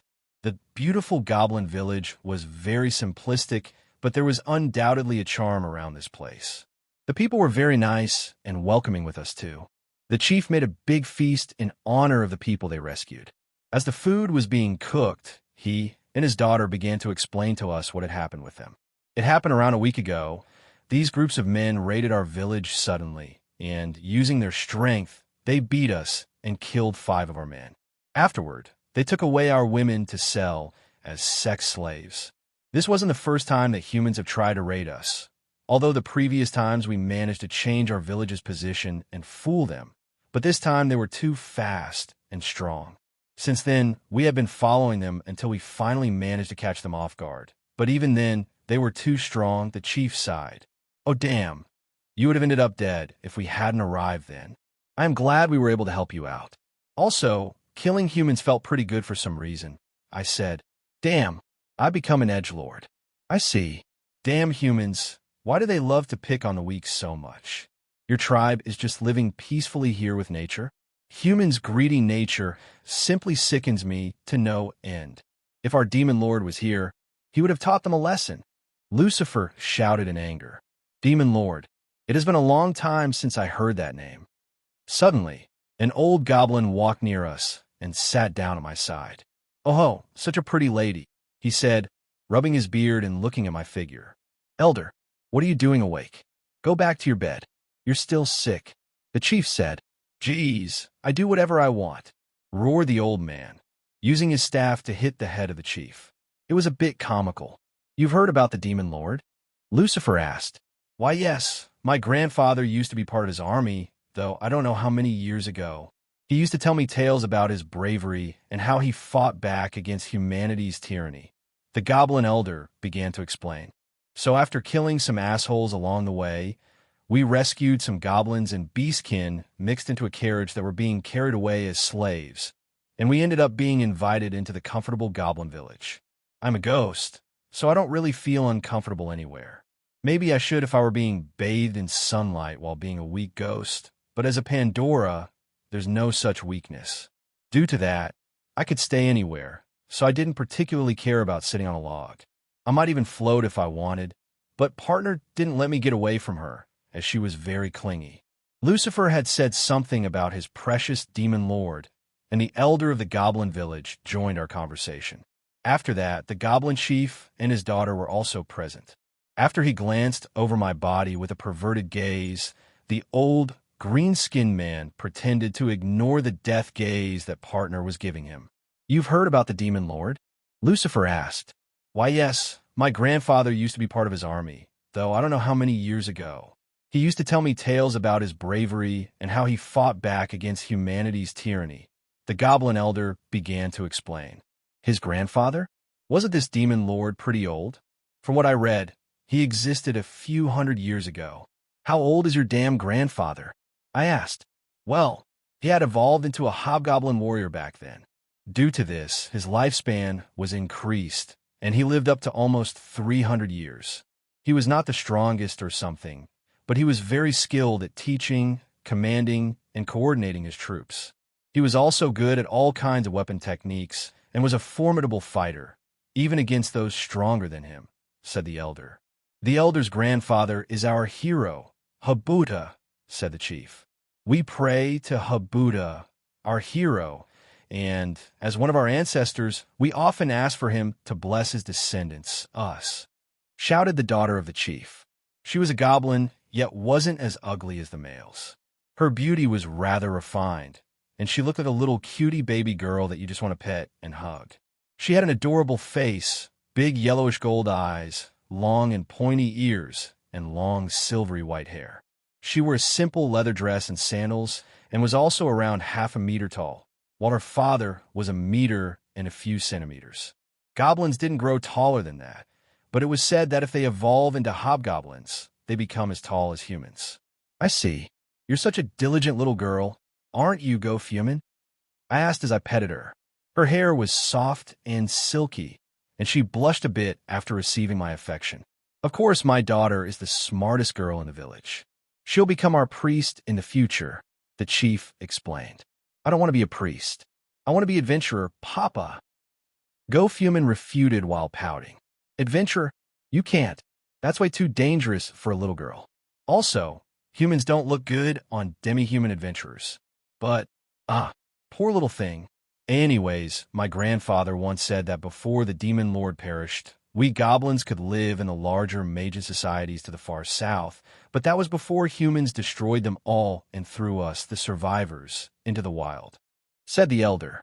"So that's what happened in the end. The Magian kingdoms, they were all destroyed?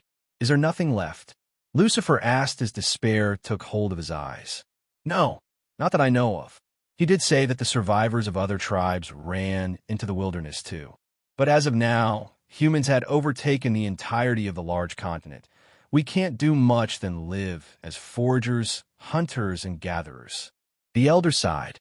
"I see," Lucifer sighed. "So there's no hope for rebuilding the kingdom of Magian." "Wait, why not? After I'm done with my revenge, I could pick them up and build a nice and cozy place for myself. Right? Who cares about humans? If they come at us, I'm going to kill them and turn them into undead." "Yeah, sounds like a plan. I don't like to promise anything because I could quite literally die in this journey. But let me tell you something. If I can fulfill my current wishes, let me aid you later on. After doing what I want to do, I want to build up my own kingdom. A ghost can't really live in human societies, you know? So, if that were to happen in the far future, do you want to join my kingdom?" Lady Maria, is this true?" asked the chief. "A ghost commanding a kingdom. Interesting. You're very bold to even say such a thing with such confidence." "Fine. I see some confidence in you. And you're a pretty lady too? So okay." "Phew," laughed the elder, glaring at my body again. "Maria, you're so strong. I'm sure that you could build something if you wanted." "We'll wait until then," said the chief. "I want to go with Maria on a journey," shouted Go-Fumin. "No, you can't. You're still too young." The chief refuted once again. sighed Gofuman. Maria, do you truly want to do something like this? Lucifer asked. Yep, want to join. It's not like I have another option. Ha, you're the only one childish enough even to say such a thing. Seriously, sighed Lucifer. Oi, how dare you treat your necromancer like that? Lucifer smiled. I don't know why, but perhaps you've begun to affect my mind or something, and I want to trust you. Perhaps, by holding on to this hope for a better future for the Magian, I might find some consolidation that could appease this wrath in my heart, Lucifer muttered. Lucifer, you poor little dragon, come here. I hugged Lucifer tightly as he rested on my chest. Yeah, he got all red. So cute. There, we'll do it together, don't worry. Petting his silky hair felt nice. Why, you perverted woman, cried Lucifer, getting embarrassed and jumping away from my grasp. Lady Maria, can I get a tender hug within your chest too? Asked the goblin elder. Bonk. Gay. Partner hit him in the head. Elder, stay with us. Before going away, we decided to stay for a week here, and there were several reasons for that. One of them was monster hunting. We wanted to hunt monsters around this place, so the goblins could be at ease with not as many threats roaming around. Another thing was bandit extermination. We wanted to kill all the groups of bandits around here that usually tried to capture the wild demi-humans around. And the last reason was fluffy and cute Gyufuman. She was too cute, so I wanted to spend some time with this adorable little girl. It was already the morning of the next day, and the chief had invited us to stay inside his tent. It was small, but he and his daughter fit quite well, and we did too, all snuggling together. With Lucifer behind me and partner in front of me, they made me a sandwich. It felt nice to sleep like this as well, although I was sure that there was something hard poking me from behind my butt. So you've finally shown your true colors, Casanova. I woke up and looked over at Lucifer, only to find him sleeping to the other side. His tail was poking into my butt.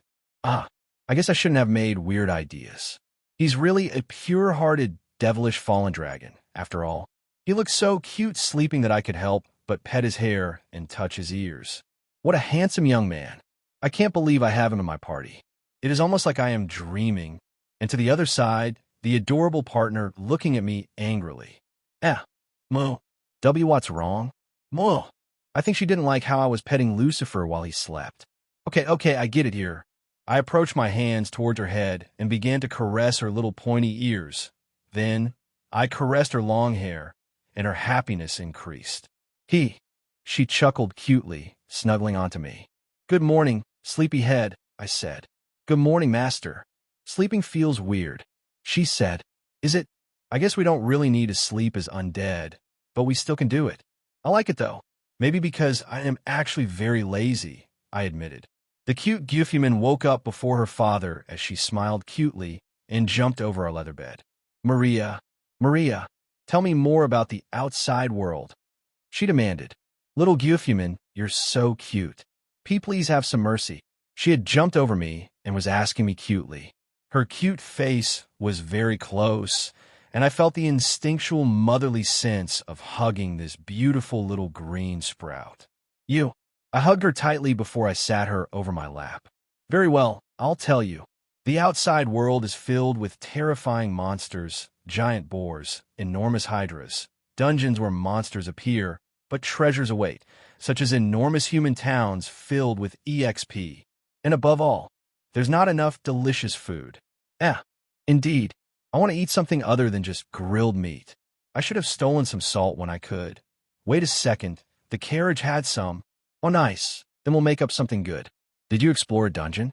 Gyufuman asked while moving her tiny feet around. Indeed, it was horrifying, dark, deep, and filled with ooze. And giant bugs, I sighed. Oh, I want to explore a dungeon one day, too. Gyufuman said, her eyes shining brighter than ever. She's very pure. A total contrast from us monstrous, vengeful undead. Well, partner is also pure-hearted, just jealous.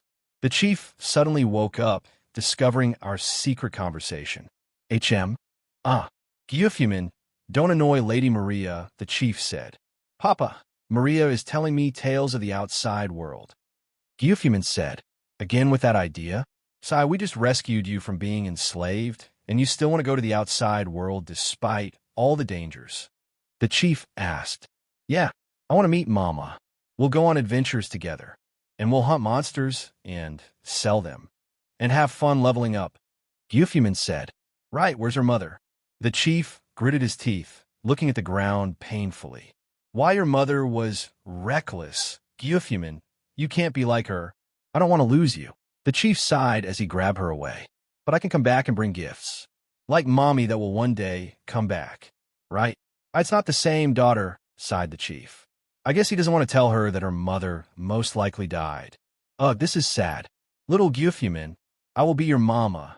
No, I better not tell her this. Anyways, let's all eat some breakfast. I got some nice ingredients from a store.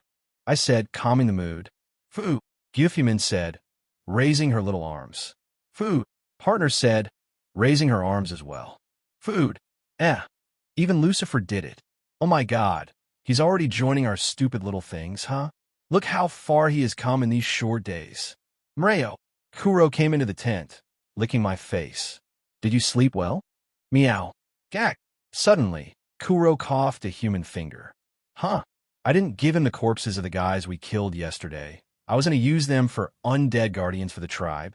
Chief, there are several corpses outside. Suddenly, a goblin came out. We rushed outside and found around 5 corpses that Kuro brought from wherever he went last night. These are bandits. The chief shouted. Kuro, did you just go and kill a group of passing bandits? I asked. Meow. Good boy. I rewarded him by petting him. Best cat ever. But this is also bad. It means that they're coming closer, said the chief. Is that so? Don't worry about that. We'll go kill them after breakfast, I said. As so confident. Lady Maria, thank you. We'll be forever grateful. She's such a beauty too. Phew, hey. That's right. Praise me more. I'm the best. Cut it out already, sighed Lucifer, pulling my hoodie over my face. Anyways, I began to browse through the stuff I had in my inventory. There was salt, cheese, and even salted meat, bread, potatoes. There was actually a lot that this fat pig had for himself. How about we make a stew for the whole village? You guys must be hungry, right? I said while winking. Stew, we have only been eating seeds for weeks. I guess they were happy to have decent food for once.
So, time to make a tasty stew for the folks.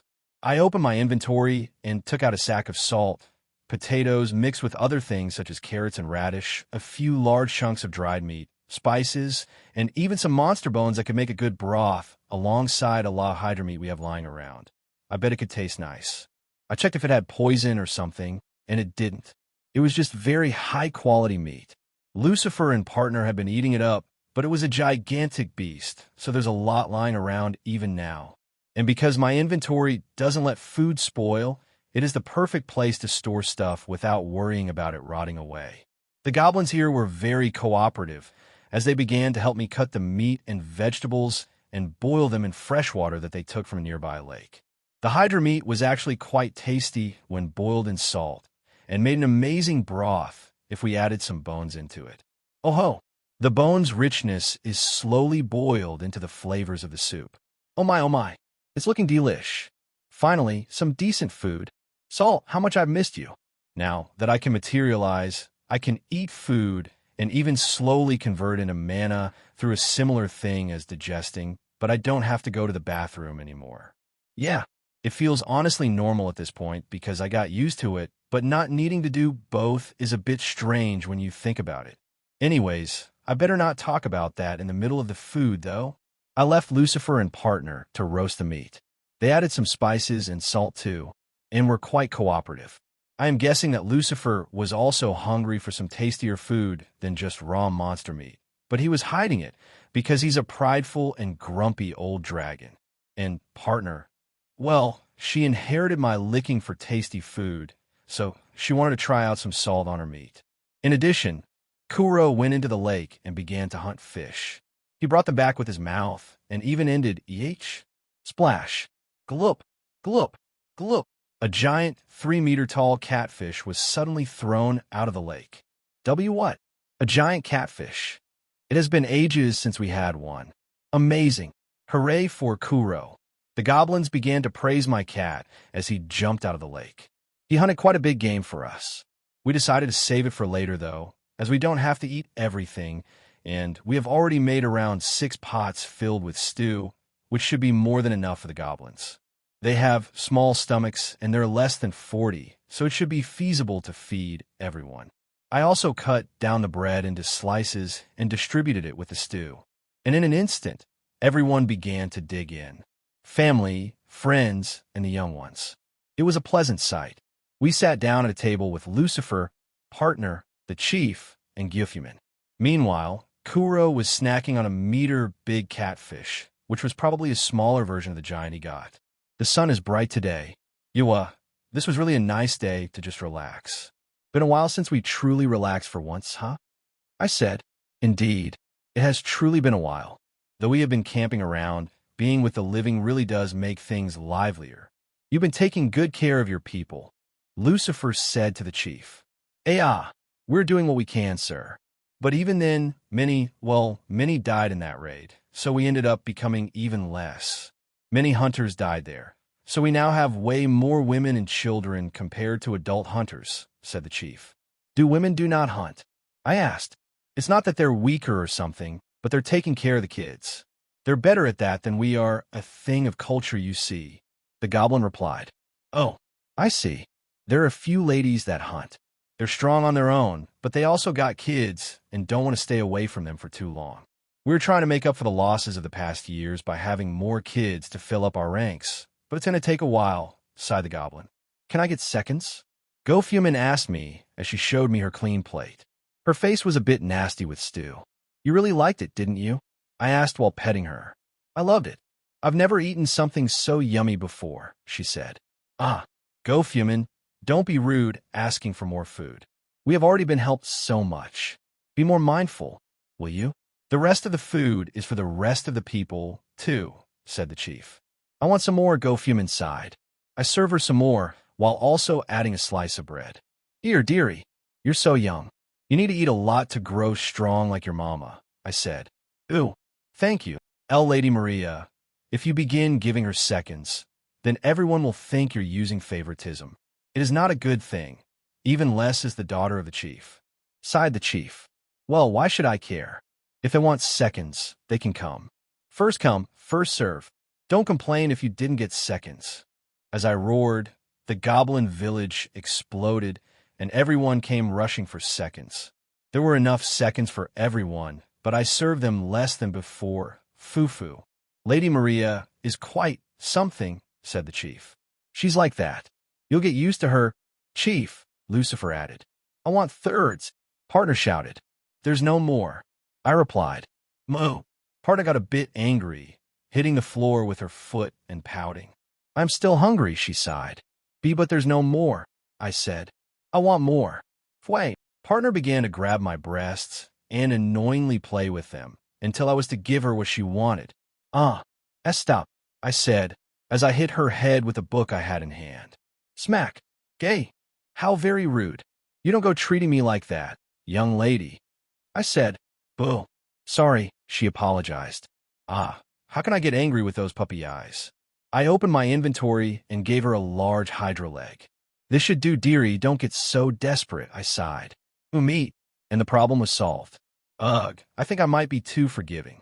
Now that we are done with feeding the people, I had many plans to put in action. First of all, fake life. I raised a few undead guards who the group of guys we killed yesterday alongside the group of half-munch guys that Kuro ate. I managed to close their wounds using undead healing, but undead healing doesn't bring back flesh, so it can only seal wounds and cauterize them, so they still look disfigured. I did this in front of the goblins, so they would be used to undead as soon as possible. I had planned to use the pile of slime. I had to make slime undead, but I had heard from a goblin woman that they could be made into a preparation named slimy jelly, so I decided to give it to them instead. I mean, the more food, the better. The bones we had from monsters we hunted could be used for broth, so I didn't raise them either. They were monster bones and were rich in mana and flavor. So, in the end, we were left with just these guys. I made them into undead, and thankfully they kept part of their original power, which was honestly amazing news. Also, they were more competent than I thought, although they'd grown a lot. I ordered them to protect the village as they nodded dumbly and began to guard the surrounding area. They look promising, but there's something telling me that they are stupid. They were as strong as G-rank monsters and were simply named zombies. It is normally a hard decision for monsters to create undead because it is often way better just to use them for food. Maybe I should just sacrifice some bones and make a few bone undead. All right, fine. Maybe we can pick some boars later to make up for the flavorful bones gone. Using these mixed bones left, I created 3 bone beasts. They were as strong as F-rank monsters and could hold up on their own. They had the shape of snakes, as I made them with the Hydra's neck bones and so on. Also, one of them was reinforced with a random bone I had, creating a thick bone armor. Incredible. Maria is really a goddess. She can create monsters. Tive, and next demon lord.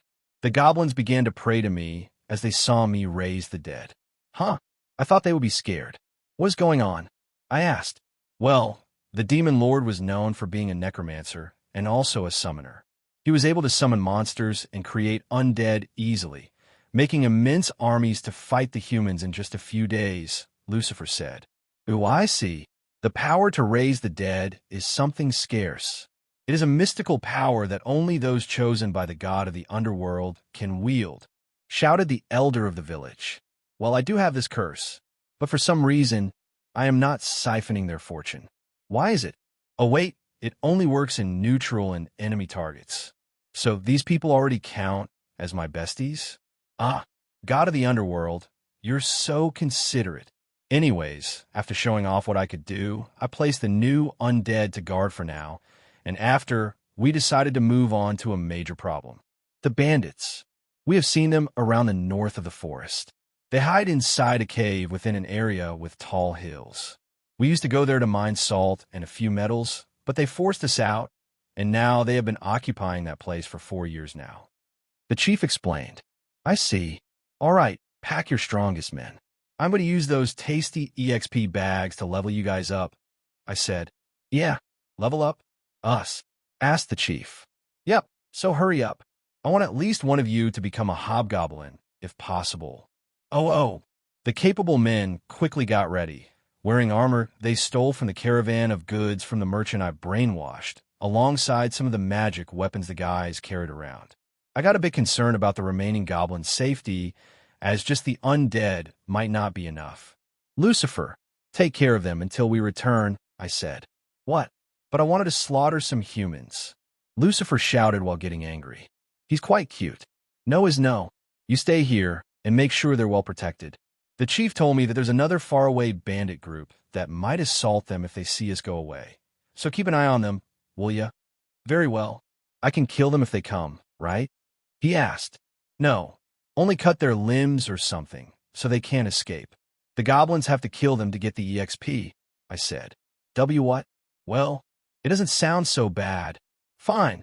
Lucifer finally gave in. You're a good boy, I said, patting his head while floating in midair. Stop treating me like a dog, cried Lucifer. Haha, he's really like a puppy. He's even moving his tail around. I'll go with partner and Kuro. Take care of the new undead friends. They're looking up to you as their senpai, I said. Lucifer noticed how the bone beasts and the zombies looked at him as if he were their idol. Even their blank sockets seemed to glimmer with sparkles. Groar, growl, guff, stop looking at me like that. Go back to guarding the area. Lucifer shouted. As we left the village with the chief and another 15 goblins, we were guided by the chief through the forest. It was a pretty clear and bright forest compared to the one where we came from. The trees were not as tall, and the light of the sun penetrated through the leaves better. We walked upwards, following a river that moved down a hill, and there it was. A large cave was beneath a grassy hill. There were some camps around, and a lot of dudes walking around with leather clothes. I also saw one of them was roasting a large boar, and another was carrying around. Wait, those are slaves. They have slaves? Goblins, even humans, and is that an elf? I asked. That must be new. They enslaved goblins from another place. The chief shouted. He was just as surprised as me. What's going on here? I glanced down below at the bandits' hideout. They were carrying more slaves with them. Seriously, from all the cliches we had to get, there had to be a lot of slave abuse. Ugh. The goblin chief was surprised as none of the goblins were recognized by our group, which means they probably came from another tribe of goblins. But how? Did they steal them from another merchant? I looked around and found a large carriage. Was this slave weak or something? They did indeed catch a carriage filled with slaves, and the merchant inside was probably killed if there was one. What should we do? The chief asked. Isn't it obvious? We'll storm the place and rescue the slaves. I responded. Very well. The goblins readied themselves, gripping their weapons tightly. They should chill out a bit. I used shadow sneak, stealth, and erase presence to sneak into the hideout by carrying everyone inside of my shadow storage. And like I thought, I was able to do such a sneaky thing. In fact, it was pretty easy. When I got near it, the small batch of goblins jumped out of my shadow, and the bandits were shocked. What? The bandits began to scream in surprise, but partner and I were faster. We moved at a speed that they could barely see, and we began blasting their limbs away. Partner used her spear to slice the limbs of the guy near her, who was sitting over a log enjoying some boar soup. Slash, slash, slash, grayag, blood sprayed everywhere, and Partner was so fast that she cut off his limbs in an instant. He fell onto the ground, and the goblin chief came to finish him off. And without even explaining anything to the guy, a knife went in between his two eyes. The goblins were ready to massacre. We used our speed and deadly attacks to blow away the limbs of the initial wave of bandits that were outside. I used my dark gale to slice them up easily. Humans such as bandits were nothing compared to a C-rank monster, such as me. I could kill them by merely glaring at them, but I wanted the goblins to get their sweet EXP, so I held back. I continued slicing limbs as if it were the most incredible thing ever. There was undoubtedly something entertaining about seeing them confused and squealing in agony like pigs. They didn't even know who we were or what we were, but they died by the goblins one by one without ever knowing what happened. Kuro kept a watch around while we continued our slaughter fest. What is going on? They're slicing their limbs. Who are those two girls? They're too strong. Adventurers? No heroes. Shit, run. A second wave of cowardly bandits came forth. They were scared shitless of us and began to escape from the cave. Well, they tried at least as we immediately appeared in front of them. I merely willed it, and slicing dark winds cut their limbs, with a group of goblins following us from behind like ducklings, slaughtering what we left for them in turns. If all of them added damage to the bandit, they would get shared EXP, so they made sure to pierce their bodies several times with their weapons before giving him the finishing blow. With this, each bandit died quite horribly. I even began to feel sorry for these guys, but that feeling quickly faded away when I started to simply not care. I'm so detached from my humanity at this point that I don't even see them as people, but as EXP bags and possible undead materials. The screams of the confused bandits continued as we began to move deeper into the cave. There, we found a small group of tents with the slaves caged behind metal bars or being held hostage by the last dozen of bandits. They had knives near their throats, and the trembling goblins, elves, and even humans were looking at us with horror. And not a single step more? or we'll kill them. You guys, from where did you get these slaves? I asked. Didn't you hear what we said? And how come you all are so equipped? I doubt that the merchant carriage had everything for you. T, that's a secret. And why are you loaded with these boxes filled with dark potions? I looked at entire wooden boxes filled with black liquid potions. They look strange. Black miasma potion, C rank. A special concoction made from the extraction of the residual miasma of the fragments of the evil god. It is refined into a potion that temporarily enhances all stats while giving the user unprecedented supernatural strength. Side effects include headache, vomit, fever, death, or mutation into a demon. Wow, what the heck? This looks pretty suspicious to me. Not going to lie, I muttered before explaining the effects to the goblins, and they were left speechless. Why, you bastards? What do you want to use these potions for? The chief shouted. And not a single step, or we'll kill them. All right, the slaves. All right. I used shadow, sneak, and sneaked into the shadows, and in less than a second, I dragged all the bandits down with me inside of my shadow storage. Yup, I can do that too. What the heck? Where are we? It's all dark. Welcome to my domain. My voice sent shivers down their spines as they began to slash at the empty air. I flew around and used Dark Gale consecutively. In just 10 seconds, all of them were limbless and screaming in agony while losing large quantities of blood. I rushed to the outside world again and threw them to the ground. Kill them. I can ask their souls anyways. The goblins grabbed their weapons as they rushed towards the defenseless bandits. Slashy slash, stabby stab, they were all stabbed to death. Even some slaves joined in as they hated these guys a lot. Their eyes were completely filled with bloodthirst. When everything was done, I had gained a nice amount of EXP, enough to level up once. Ding. You've gained 4,650 EXP. Your level has increased from level 0 to level 1. I could have gained more EXP if I killed them all myself, but that wasn't the plan. I wanted the goblins to get the most EXP because they were going to get strong and protect their place while I wasn't around later. And ideally, I would want some of them to become hobgoblins. I got so many experience points. I can't believe it. I am about to hit level 10, the chief said in excitement. Nice, I said while patting the baldy's head. T, thank you for doing this for us. Lady Maria, we feel so strong now. We gain a lot of strength. I think I even gained a new skill. It seems that the level ups brought them nice stats overall. Some even gained bonus skills. I don't know why aristocrats don't do this. Just ask some adventurers to bring you half-dead monsters or something. Or maybe they do it, and they still suck. Nonetheless, we were done here. The former slaves were freed, and many of them began to cry. I caught the souls of the bandits before they were able to escape and imprison them inside my shadows. They began to slowly get encroached by the power of my Undead Queen title, and in only a bit of time, they should become more open to talk. Thank you, strangers. It was really horrible. I can finally go back to my homeland. How can I see my family again after these demons have used me? It seems that some of the girls were used by these pigs. Ugh, I hate this trope too. The worst part is that, aside from agonizingly killing the ones that did this to them, I can't do anything else. We'll receive you into our tribe after resting for a while and eating well. You can consider going back to your homes or stay with us.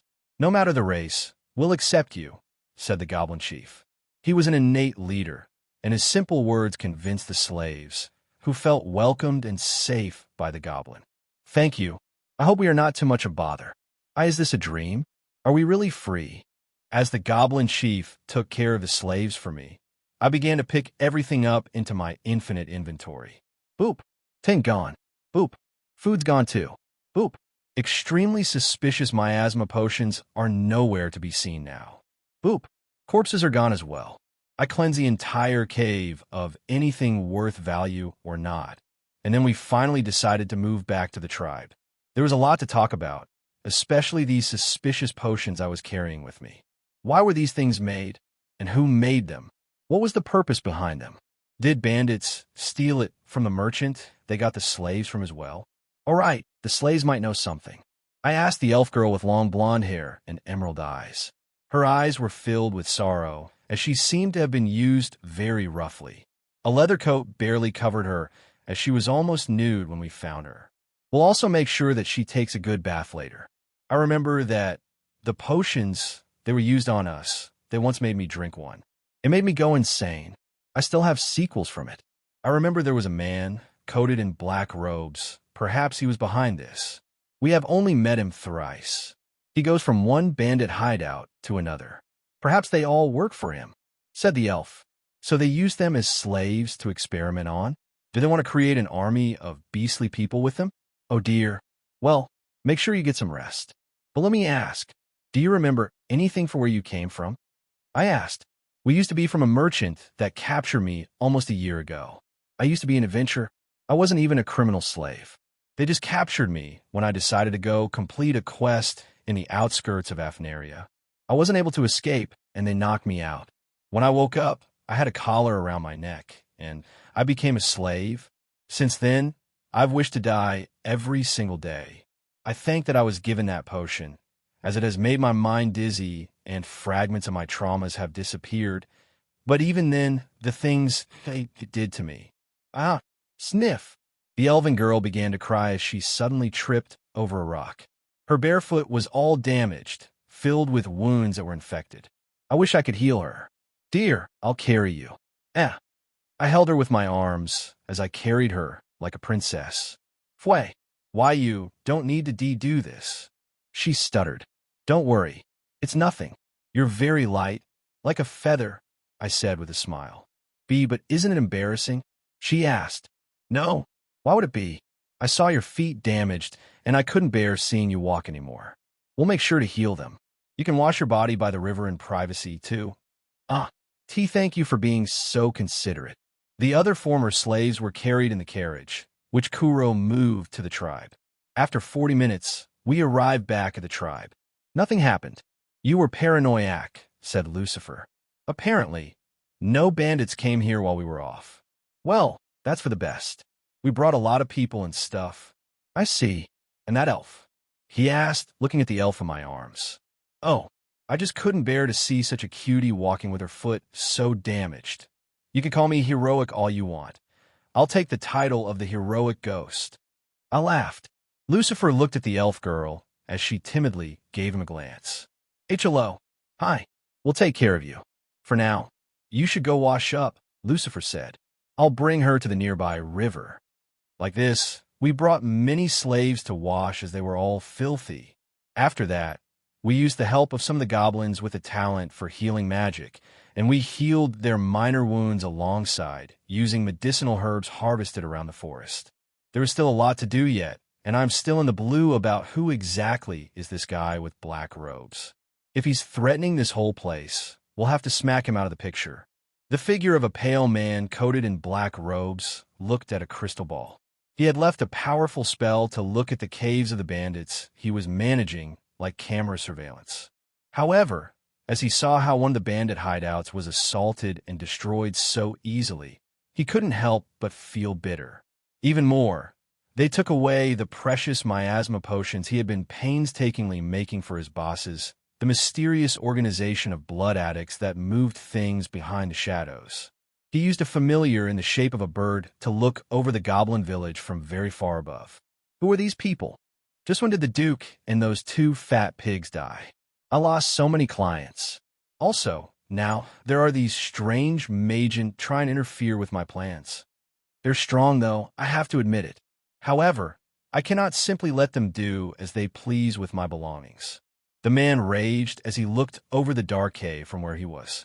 Several slaves were working incessantly in making more potions.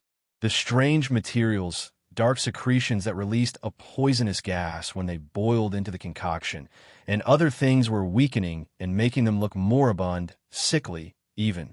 There were goblins, elves, dwarves, and even humans. These slaves came from all around the kingdom for him. After all, as he was the leader of this small branch of the Bloodsuckers' secret organization, he was given a lot of generous resources from his masters. He was working so far away from civilization to not be found out, and one of the major buyers of his products were the Duke and the two pigs in Afnaria, who were mysteriously assassinated several days ago. Now, he was left with a ton of items to sell elsewhere. He had already managed to find a bullet in the neighbor duchy, but it would take some time to get them there. This is why he had taken over the nearby bandits and made them his pawns. It was their job to bring these potions there, and this is why he had given them some slaves to aid them. But of course, these mysterious figures emerged and ruined his plans. The man gritted his teeth as his pale face was filled to the brim with frustration.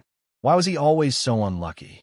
The reason behind the assassination of those three is still a mystery, but I bet the Duke's siblings settled it. They went to war against one another for the throne, and thankfully, as their father is already sickly, and his days are counted, in less than a year, he will kick the bucket, the man thought. He began to walk through the dark caves, reaching a deeper area. After that happens, the most capable will become the next king or queen. All these greedy royals are all the same. No matter how righteous they act, they would slaughter their own families so they can rise to become the top dogs of their shitty country. But well, I am a servant of my lords, and I only obey them and nobody else. And I know about all of this. He continued down into the abyss-like cave, feeling the coldness of the dark wrap around him. They have most likely received several offers from the aristocrats as they're moving fast. They're going to use these potions and other products made from the residual essence of the evil god fragment to boost their troops' strength and make powerfully monstrous soldiers. The wars between the duchies, how amusing. Humans are fascinating. As the man thought these things, he reached an empty room and began to use several materials he had inside a spatial pouch to carve several magic circles in the ground. He even began to light some candles around it and put on several bones, some cartilage, and other materials for monsters. Like this, they will end up giving aid to whoever they deem the easiest to manipulate, and make him king, essentially turning all of my lords and their families into the secret rulers of the entire kingdom. Such an easy plan. It is finally time. Unless the church dares to summon heroes. But they shouldn't be able to. The summoning circle made by Odin to summon the heroes was broken in the last war against the Demon King. He muttered as he looked at the magic circle he created rather casually. He poured lots of the potion he was making on the entire area and then walked off of it, pointing his staff, which was decorated with a human skull. It is done. Come forth, my nether beasts. Advanced necromancy, fake life, flash, conjuring the mighty spells. The black-robed man smiled maliciously as the materials merged together and formed large figures within the shadows. Monstrous creatures started to emerge, roaring furiously. They looked like horrendous spawns of the netherworld, ready to ravage anything, and they exuded the power of high-ranked monsters. Gruor! Gra! Gruor! This should be more than enough. But let us wait for the right time first, he muttered before petting the grotesque creatures. After the former slaves were washed and given new clothes, we helped them heal using the magic that some talented goblins with a knack for healing magic had. I wish I could have healing magic. Healing undead doesn't count. I tried using it on a half-dead rabbit, but instead of being healed, it began to rot. It terrified me. Perhaps I could use it as a rotting attack against the living. I might have to test it a bit more. But honestly, it could be cool to touch someone's face and look them in the eyes, saying, "You're already rotten," as I begin to rot their entire heads into a smelly pulp of slimy flesh. Wait, no. That's sick. How can I think such a thing? I guess being a ghost really gives you another vibe regarding all of this stuff. Honestly, I wasn't even a fan of gore back on Earth, but now it feels like it's part of my being or something. Pretty crazy. Anyways, after the initial introductions, we made more food as I was starving.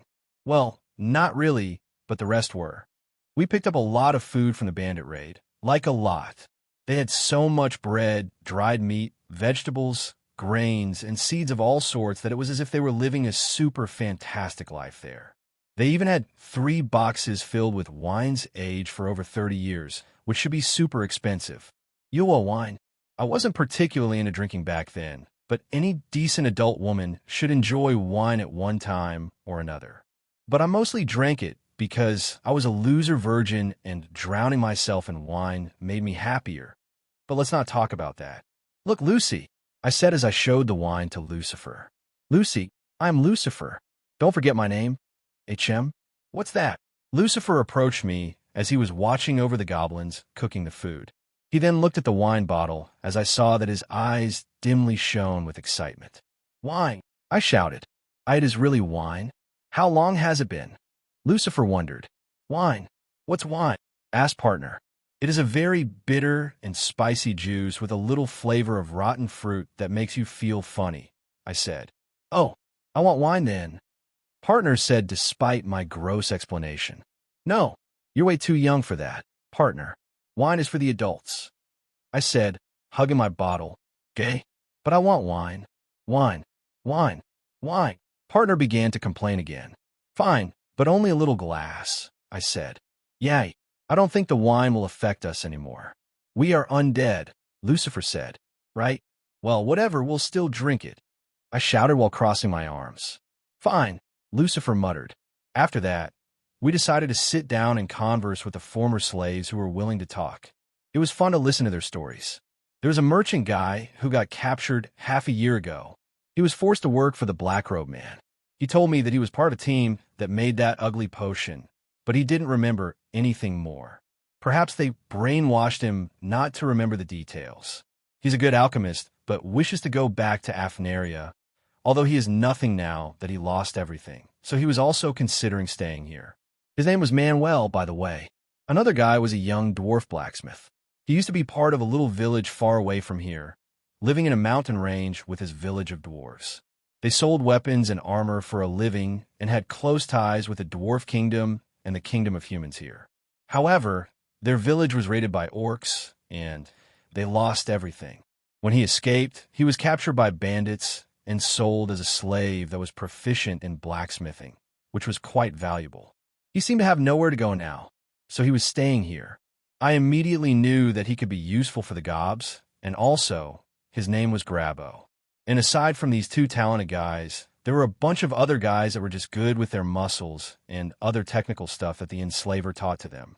Half of them wanted to go back to Afnaria, and the other half decided to stay here, increasing the population of the goblin village. These guys were decently strong, so they could become good hunters to aid the goblins. The girls on the other side were less in numbers, but were also all quite broken. There were very few that were not sold for nasty things, such as sex. Many of them were being abused on a daily basis, multiple times a day. They were the most traumatized and had difficulty speaking as they seemed to be exhausted from even living. The only one that spoke was the elf girl. Her name was Emeraldine Sylphie, and she was actually a half-elf with a strong elven bloodline, making her look a lot like a pure one. Her mother was unknown, but she said her father was a warrior of an elven kingdom. But sadly, her father died from a disease in his bones when he was 60, and she was left alone at the age of 23, working as an adventurer and using her gifted talents from her mother to hunt beasts and make a living out of it. She was barely managing to survive every month, but she said she was quite happy. She's good with a bow, wind magic, light magic, wood magic, and spirit magic, but is quite clumsy, and it was pretty apparent. She has a lot of talent and potential. She could become a good village protector if she's willing to go back to training and build her body back up to a decent state. You guys had it pretty hard. I sighed. Indeed, but it's nothing compared to what you seem to have gone through. After all, you just said you were a ghost, Lady Maria? The dwarf asks. He's a sharp guy. Ha ha. No, I am a magen, not a ghost. That was just some flashy magic. I like to call myself a ghost because I am like one. I responded. Oh, I have never seen such a pale and human-like magen before, but your silvery white hair and crimson red eyes. Are you half vampire? Asked the human. Not really. I would like to keep my identity a secret, you guys, so don't try to dig too deep on me, I said.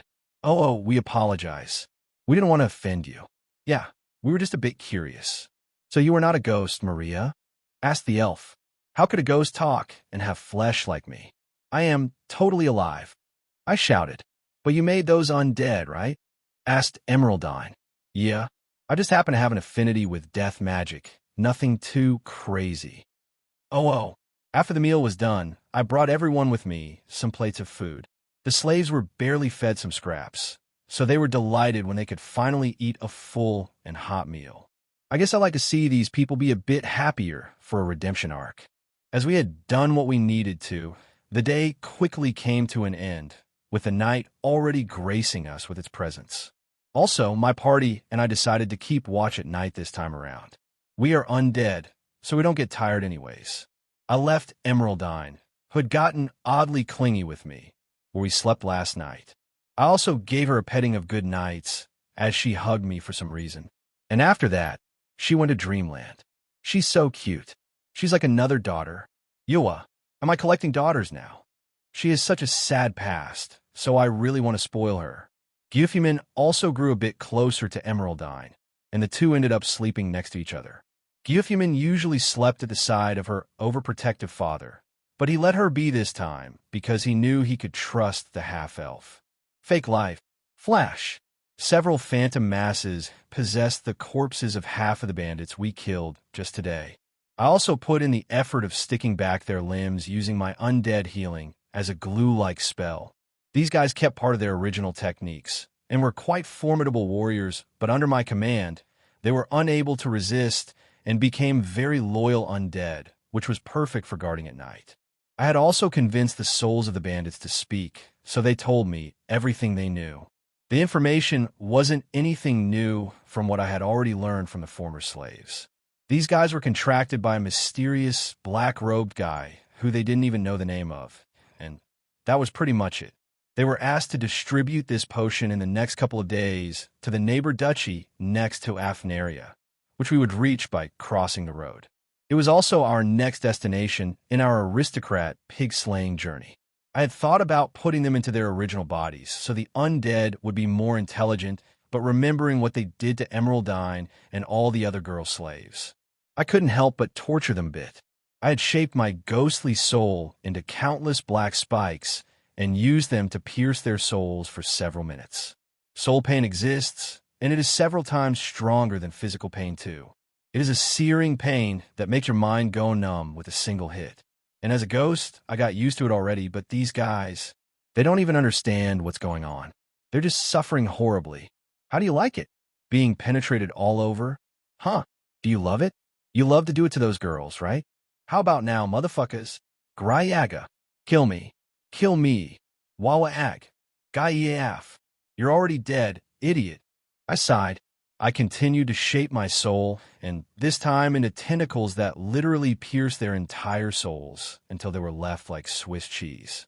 They all stopped screaming suddenly, as their wills and minds were completely broken. After that, I grabbed them and stuck them all together into a mass of phantasmal souls, wriggling grotesquely, and ate it. Chomp! Ding! You've gained 6,430 EXP. Your level has increased from level 2 to level 3. EXP 2306/6000. Boy, that was a lot of EXP. What the heck? I guess eating this soul meatball was really the best EXP source. Anyways, after that, I began to drink wine with Lucifer while looking at the full moon sitting comfortably in the dark night. Partner was also with us, sitting in the middle and also sharing a glass of wine. Let's see how it is. I drank the wine, and it was quite refreshing, better than just water. I don't even need to drink water anyway, so I barely drink it aside from when I feel like it, but still, it tasted a tad bit spicy and had a few notes of cherry. An all right wine, Lucifer muttered before drinking the whole glass. Have you drank better ones? I asked. Indeed, in the Magian Kingdom, we drank the best wine, which we actually made. It was also sold cheap to our people, but we only drank it on festivities because there wasn't enough to drink all year long. Of course, some death magic users used aging, a spell that let them age things which helped us mass-produce the wine, but I didn't like it as much as naturally aged one, said Lucifer. Aging? Can I learn that? Perhaps, but I don't see a use of it now. It can make older people more youthful if applied every day on them, but only as a massage, though. I remember those old witches looking like young, 20-year-old girls, thanks to it. Ooh, that would be pretty nice to use, but I won't age, I guess, I shrugged. Indeed, but you could keep those that have aged a lot at your side through using it. Maybe using it on the elder, though I'm sure he has a few more years, Lucifer smirked. He seems pretty energetic. He looks at my body as if I were made of gold or something. Pervert old man. I shouted, well, your materialization is quite erotic. Have you not seen your own body? You're a him, never mind. Lucifer suddenly stopped himself from saying any more. Ooh, what is it? I asked cheekily. Nothing. Tell me. Go on. I said, and nothing. Lucifer stuttered, shyly averting his gaze. What a perverted dragon. I chuckled. Pervert. Degenerate. Sinful. You'll burn in the flames of hell. Shouted partner, smacking Lucifer in the head with a stick. Ack, cut it out. Lucifer shouted back. Although he didn't do anything against partner, because she was pretty cute, I bet. As we drank wine and joked around, I suddenly heard a few footsteps approaching from the forest surrounding the camp. The undead and the bone beasts alerted me through their connection with me. Something was coming here, and fast. Something's coming. Get ready to fight. I jumped off of the log I was sitting on as Kuro came rushing at my side. We suddenly heard the footsteps of the creatures and could tell there were three, and they were three big ones. Boars, Lucifer muttered. No, they're not boars. They feel stronger than that, I said. This aura. Netherworld beasts. Lucifer said those words as the beasts showed up in front of us right before reaching the village. We were sitting on a log right at the front of the village entrance. You see, the tents are centered at the left side of the lake, while we were sitting right in front of them where the forest begins again. And right from there, three creatures leaped out of it. All of them were releasing powerful death and dark auras. Their power was commendable, and they were overflowing with mana. I analyzed them and got this. Dark Netherworld Beast, LV1, rank, C-state, hungry for souls and flesh. Dark Netherworld Beast Pack Leader, LV1, rank, C+, state, hungry for souls and flesh. Dark Netherworld Beast, LV1, rank, C-state, hungry for souls and flesh. I saw that their stats were pretty high, higher than I expected. They're at the same rank as me, but higher than my companions. However, they seem weird. They're just level 1, and all their skills are not so strong or varied. At most, they had the basic stuff with some unique things such as Netherbite and Corrosion Claw. They also had magic such as Venom Bullet and the classic Dark Sphere. However, aside from that, they looked not so threatening, aside from the big stats, which are more inclined towards speed and offense, leaving them vulnerable for strong and explosive damage. We have to stop them before they get into the village and make any fuss. I used my authority over the undead I raised, and all the zombies and bone beasts rushed near the tents and camps, protecting the people there. In the worst-case scenario, they'll use themselves as meat shields so the people can escape. But the ideal case is to kill them before anything of this happens, of course. Lucifer, you know them? Yes. Powerful necromancers summon these monsters. They're impossibly hard to summon because most people lack the magic circles, inscriptions, and materials. You see, necromancers can even make recipes about undead, and we better not talk about this here. Gruer. Our discussion lasted about 10 seconds before the three beasts leaped towards us. They had the shape of oversized wolves with the heads of skulls and had black fur with black miasma inside of them. Their empty eyes glowed with blue phantom flames, and their tails were bony and spear-tipped. The pack leader was fierce and targeted me right away, while the other two targeted Lucifer, Kuro, and partner. Growl! Kuro roared loudly as he leaped towards one of them, his jaws quickly tearing apart their flesh, and his claws, which were coated in shadows, slashed right through their bony bodies. Slash! Slash! Slash! Partner wanted to stay at my side, but I gave her the order to assist Lucifer and Kuro, so she nodded and used her spear to release three powerful thrusts behind the back of the beast that Kuro was targeting. The beast roared in anger as it fired a barrage of dark spheres that she evaded by jumping around swiftly. Boom! Boom! Boom! On the other hand, Lucifer transformed into a dragon and used a strong body slam against the near 4-meter-tall beast that targeted him, surprising them as he transformed. He used his claws to slice the beast's front limbs, but the beast regrew a new one by producing a black substance that materialized into a leg. Damn beasts! Lucifer got angry and bathed it in his breath of phantom flame. The beast evaded, but still took some damage while jumping over him from his tail and firing a barrage of venom bullets towards his face. And me? Well, the pack leader was looking at me as if he had fallen in love with my ghostly beauty. What's wrong? Too scared to come at me? Alright, sorry, I'm draining you guys' mana while sitting here. Oopsies. Ruhur.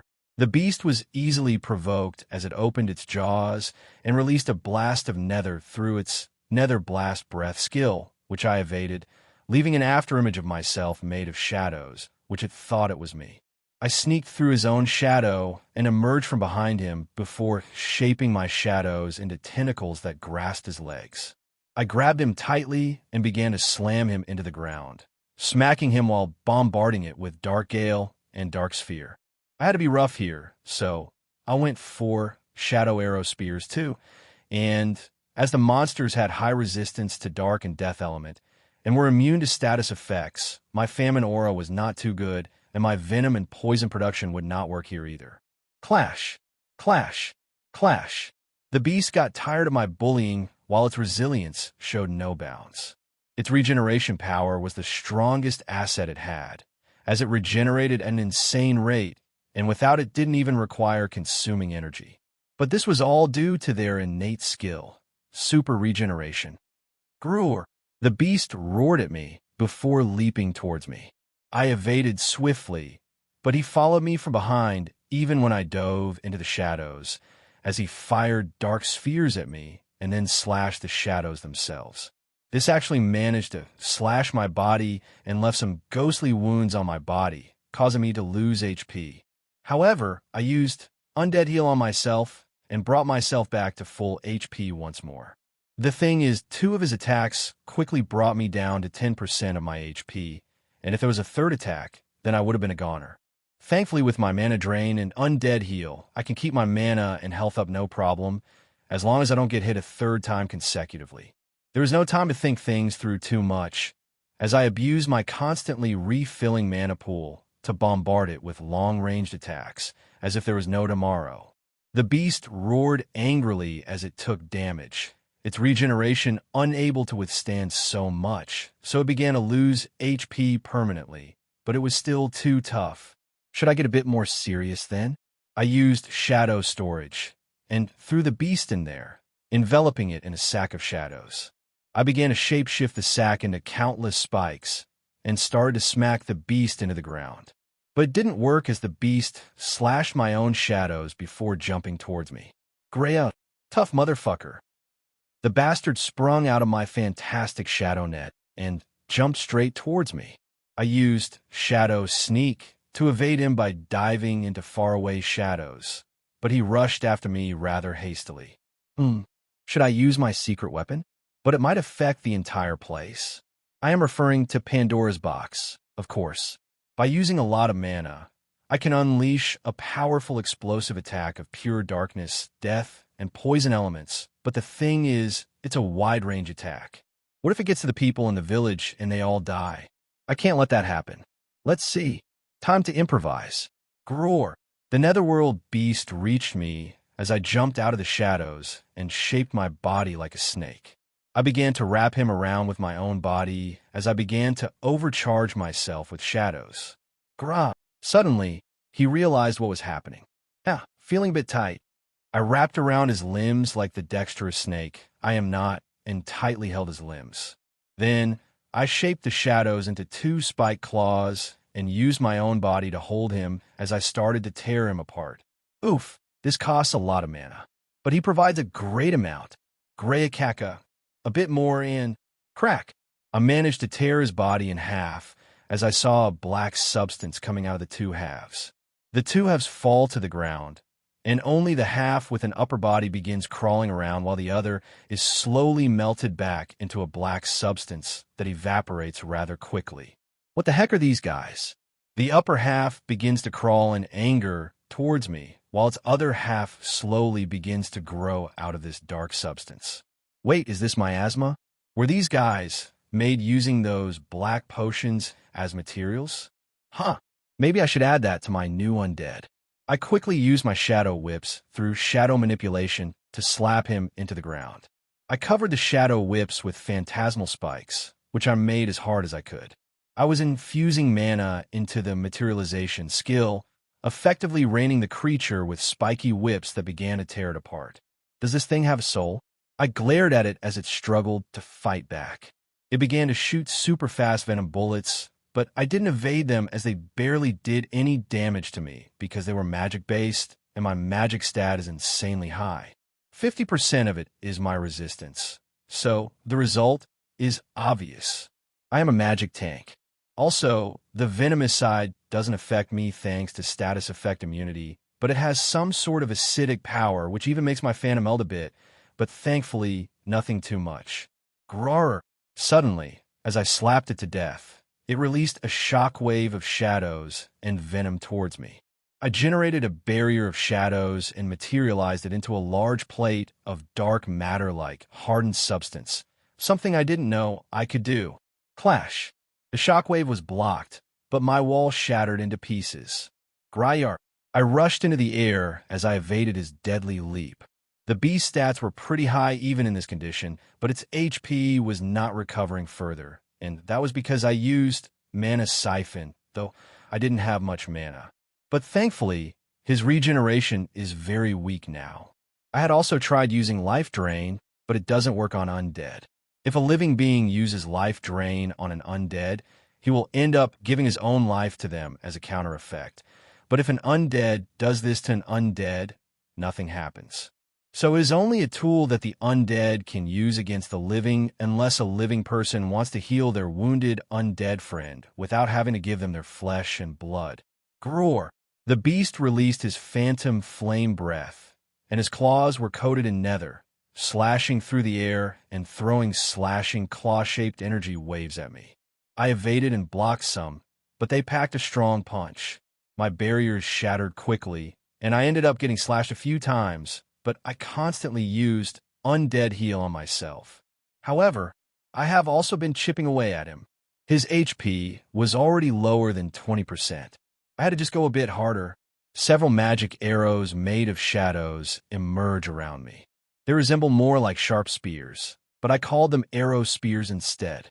And how about we add my new shadow materialization combination between shadow manipulation and materialization? The result? Super hardened flying projectiles. I'm literally Gilgamesh, but edgier now. Flash, flash, flash, flash, boom, boom, boom, boom. My arrows continue to rain on the beast as it groans agonizingly. And finally, its entire body is torn apart, piece by piece. Die, motherfucker, die. Griaak. Poof.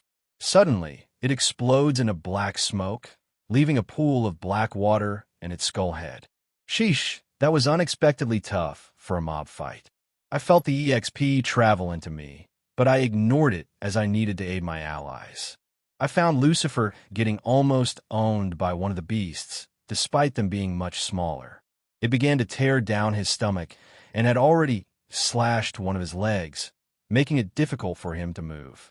His claws were deadly, as he had managed to lower the HP of the creature by half. But he was weaker due to his lower rank and stats despite being a former dragon. I guess he's very rusty. Hopefully, this EXP can help him out. Clash. I created a larger than usual spear arrow and materialized it, firing it at the monster. The result? It was pierced from its torso down, and it lost its balance, tried to still slash at the dragon's face. Maria. Lucifer cried at me, as if he were delighted to see me. Having a tough time. Just help me. He cried, embarrassed, as we began to gang up on the beast. My arrows were insuperable, but consumed mana in insane quantities, so I decided to create a shadow blade this time, and wielded it as if I were a swordswoman. I was very clumsy, but Lucifer held the weakened beast with his claws, and I practiced a sword technique while slashing its body. Huh, this is actually fun. Grayirg. Its HP went completely down, and thus another one bit the dust. Now, onwards to the third and last one, because I want to continue drinking wine.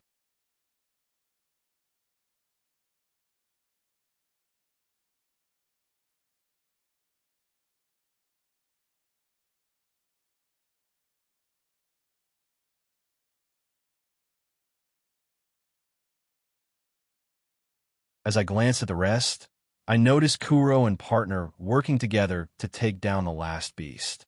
Its HP was already below 50%, and the two were working wonderfully together. I suppose Kuro is weaker than Lucifer, so partner felt inclined to aid the cat better. And I hope it is not because of favoritism. I hope. Growl! Kuro roared fiercely as he jumped towards the beast and tore a chunk of bone and black flesh away. Partner used her spear techniques to pierce the wound and then shape several blood masses into blades, which pierced the beast again. Slash! Slash! Slash! Rare! However, the beast was just as fierce as it attacked back with all its might and released a blast of shadows towards Kuro, shooting him into the sky. Kuro, I cried as I saw my cat fall onto the ground. I instantly reached him and poured some phantasmal essence on him through Undead Heal. His wounds quickly healed, and his HP stabilized. Mreo, I petted him before flying towards partner's side. Lucifer was barely standing as I forgot to heal him, but that doesn't matter now. Huh. Partner intercepted the enemy with her spear and used her long claws to defend herself. The beast was wild and tried to chomp her head, but she punched it in the face. Remember, she had steel bones. Clash. Gryak. Partner, let me give you a hand. I created a net of shadows and materialized it, keeping it tightly strung together. And although it cost tons of mana, this beast provided it without any problems. Kill, kill, kill. Partner roared angrily as she used her spear to pierce the beast's body several times, as I held it tightly to the ground. The beast growled a few last groans as its HP went down to 0, and its body could not keep itself together anymore, causing it to die on the spot. Phew, I guess that's that. Ding. Calculating EXP gained. You gained 25,000 EXP. Your level has increased from level 3 to level 4. Your level has increased from level 4 to level 5. Your level has increased from level 5 to level 6. Sweet. 3 levels in one shot. This is what I call a good grind. And what dropped items did we get?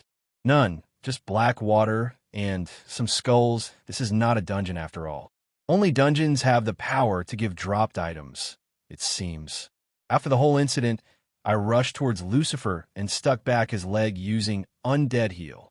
You took your time, he sighed. Now that we are done here, what the heck was that? I asked Lucifer. The black robe man is probably related to this.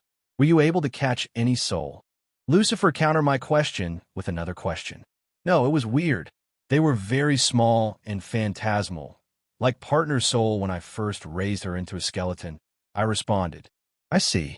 Then it is probably undead that was just raised, only for the objective of killing us. We should remain alert for the rest of the night, while looking for clues as to where this bastard could be. I have the urge to crush him. Crush! Partner shouted angrily. Grayo! Kuro roared, as if wanting to enter the conversation. For the rest of the night, we continued watching around our surroundings. As undead, we didn't need sleep, so there was no problem in this regard. I snacked on some dried meat sticks from the bandits and drank some fruit juice, which they also had. It was a pretty fine meal, but I shouldn't get too gluttonous. Food is unnecessary for me, and more like just having fun, so I shouldn't be eating what might be better off for someone else in the village, like the adorable Gofum-chan. The morning came sooner than we expected, and thankfully, nothing else had occurred. After the goblins woke up, we spoke to them about the whole thing. They were shocked that they slept through all of that, as the battle was definitely tough. As they conversed amongst themselves, I decided to upgrade my undead based on what I learned from these netherworld beasts. I decided to use the miasma potions and the black water and bones they left behind. And upon gathering all of these materials, I told one of the bone beasts to follow me. I used the bone beast as an experiment to see if I could upgrade already existing undead. The result? It didn't work. It had to be used on something inert. So I shed a tear as I dispelled the fake life spell from this little friend I only met for a day, leaving only his bones. I used his bones for this new undead's body and mixed miasma potions into the concoction. The result? I summoned my own netherworld beast. Although it was fairly different, named Shadow Nether Beast, wasn't C rank, but D+ rank. It was fine, though, as it held some interesting abilities and was highly intelligent, resembling the netherworld beast by quite a lot. But the most noticeable difference was that they were covered in shadows. I proceeded to do the same with every undead, allowing me to make 2 more Shadow Nether Beasts while the zombies turned into dark ooze zombies. Their skin turned black like charcoal, and they were covered in black ooze, which acted kind of like slime. They were able to open their body parts and release this ooze as tentacles to fight and surprise enemies. Pretty useful. I gave them the most important order, which was protecting these people, and they seemed more intelligent than before as they nodded with understanding. Who would have known that this miasma potion could make such OP undead? I had considered using undead as EXP bag for the goblins, but now that I upgraded them again and used materials on them, I feel like I shouldn't waste them. I also tried to make that one big fish Kuro caught into a zombie, but the result was that it began leaping around as it wasn't in the water. The goblins managed to kill it, but the EXP was so low it wasn't really worth it. Maybe EXP within undead depends on the quality of their bodies and the souls they have. Nonetheless, we will begin some scouting to find where this black-robed bastard is hiding.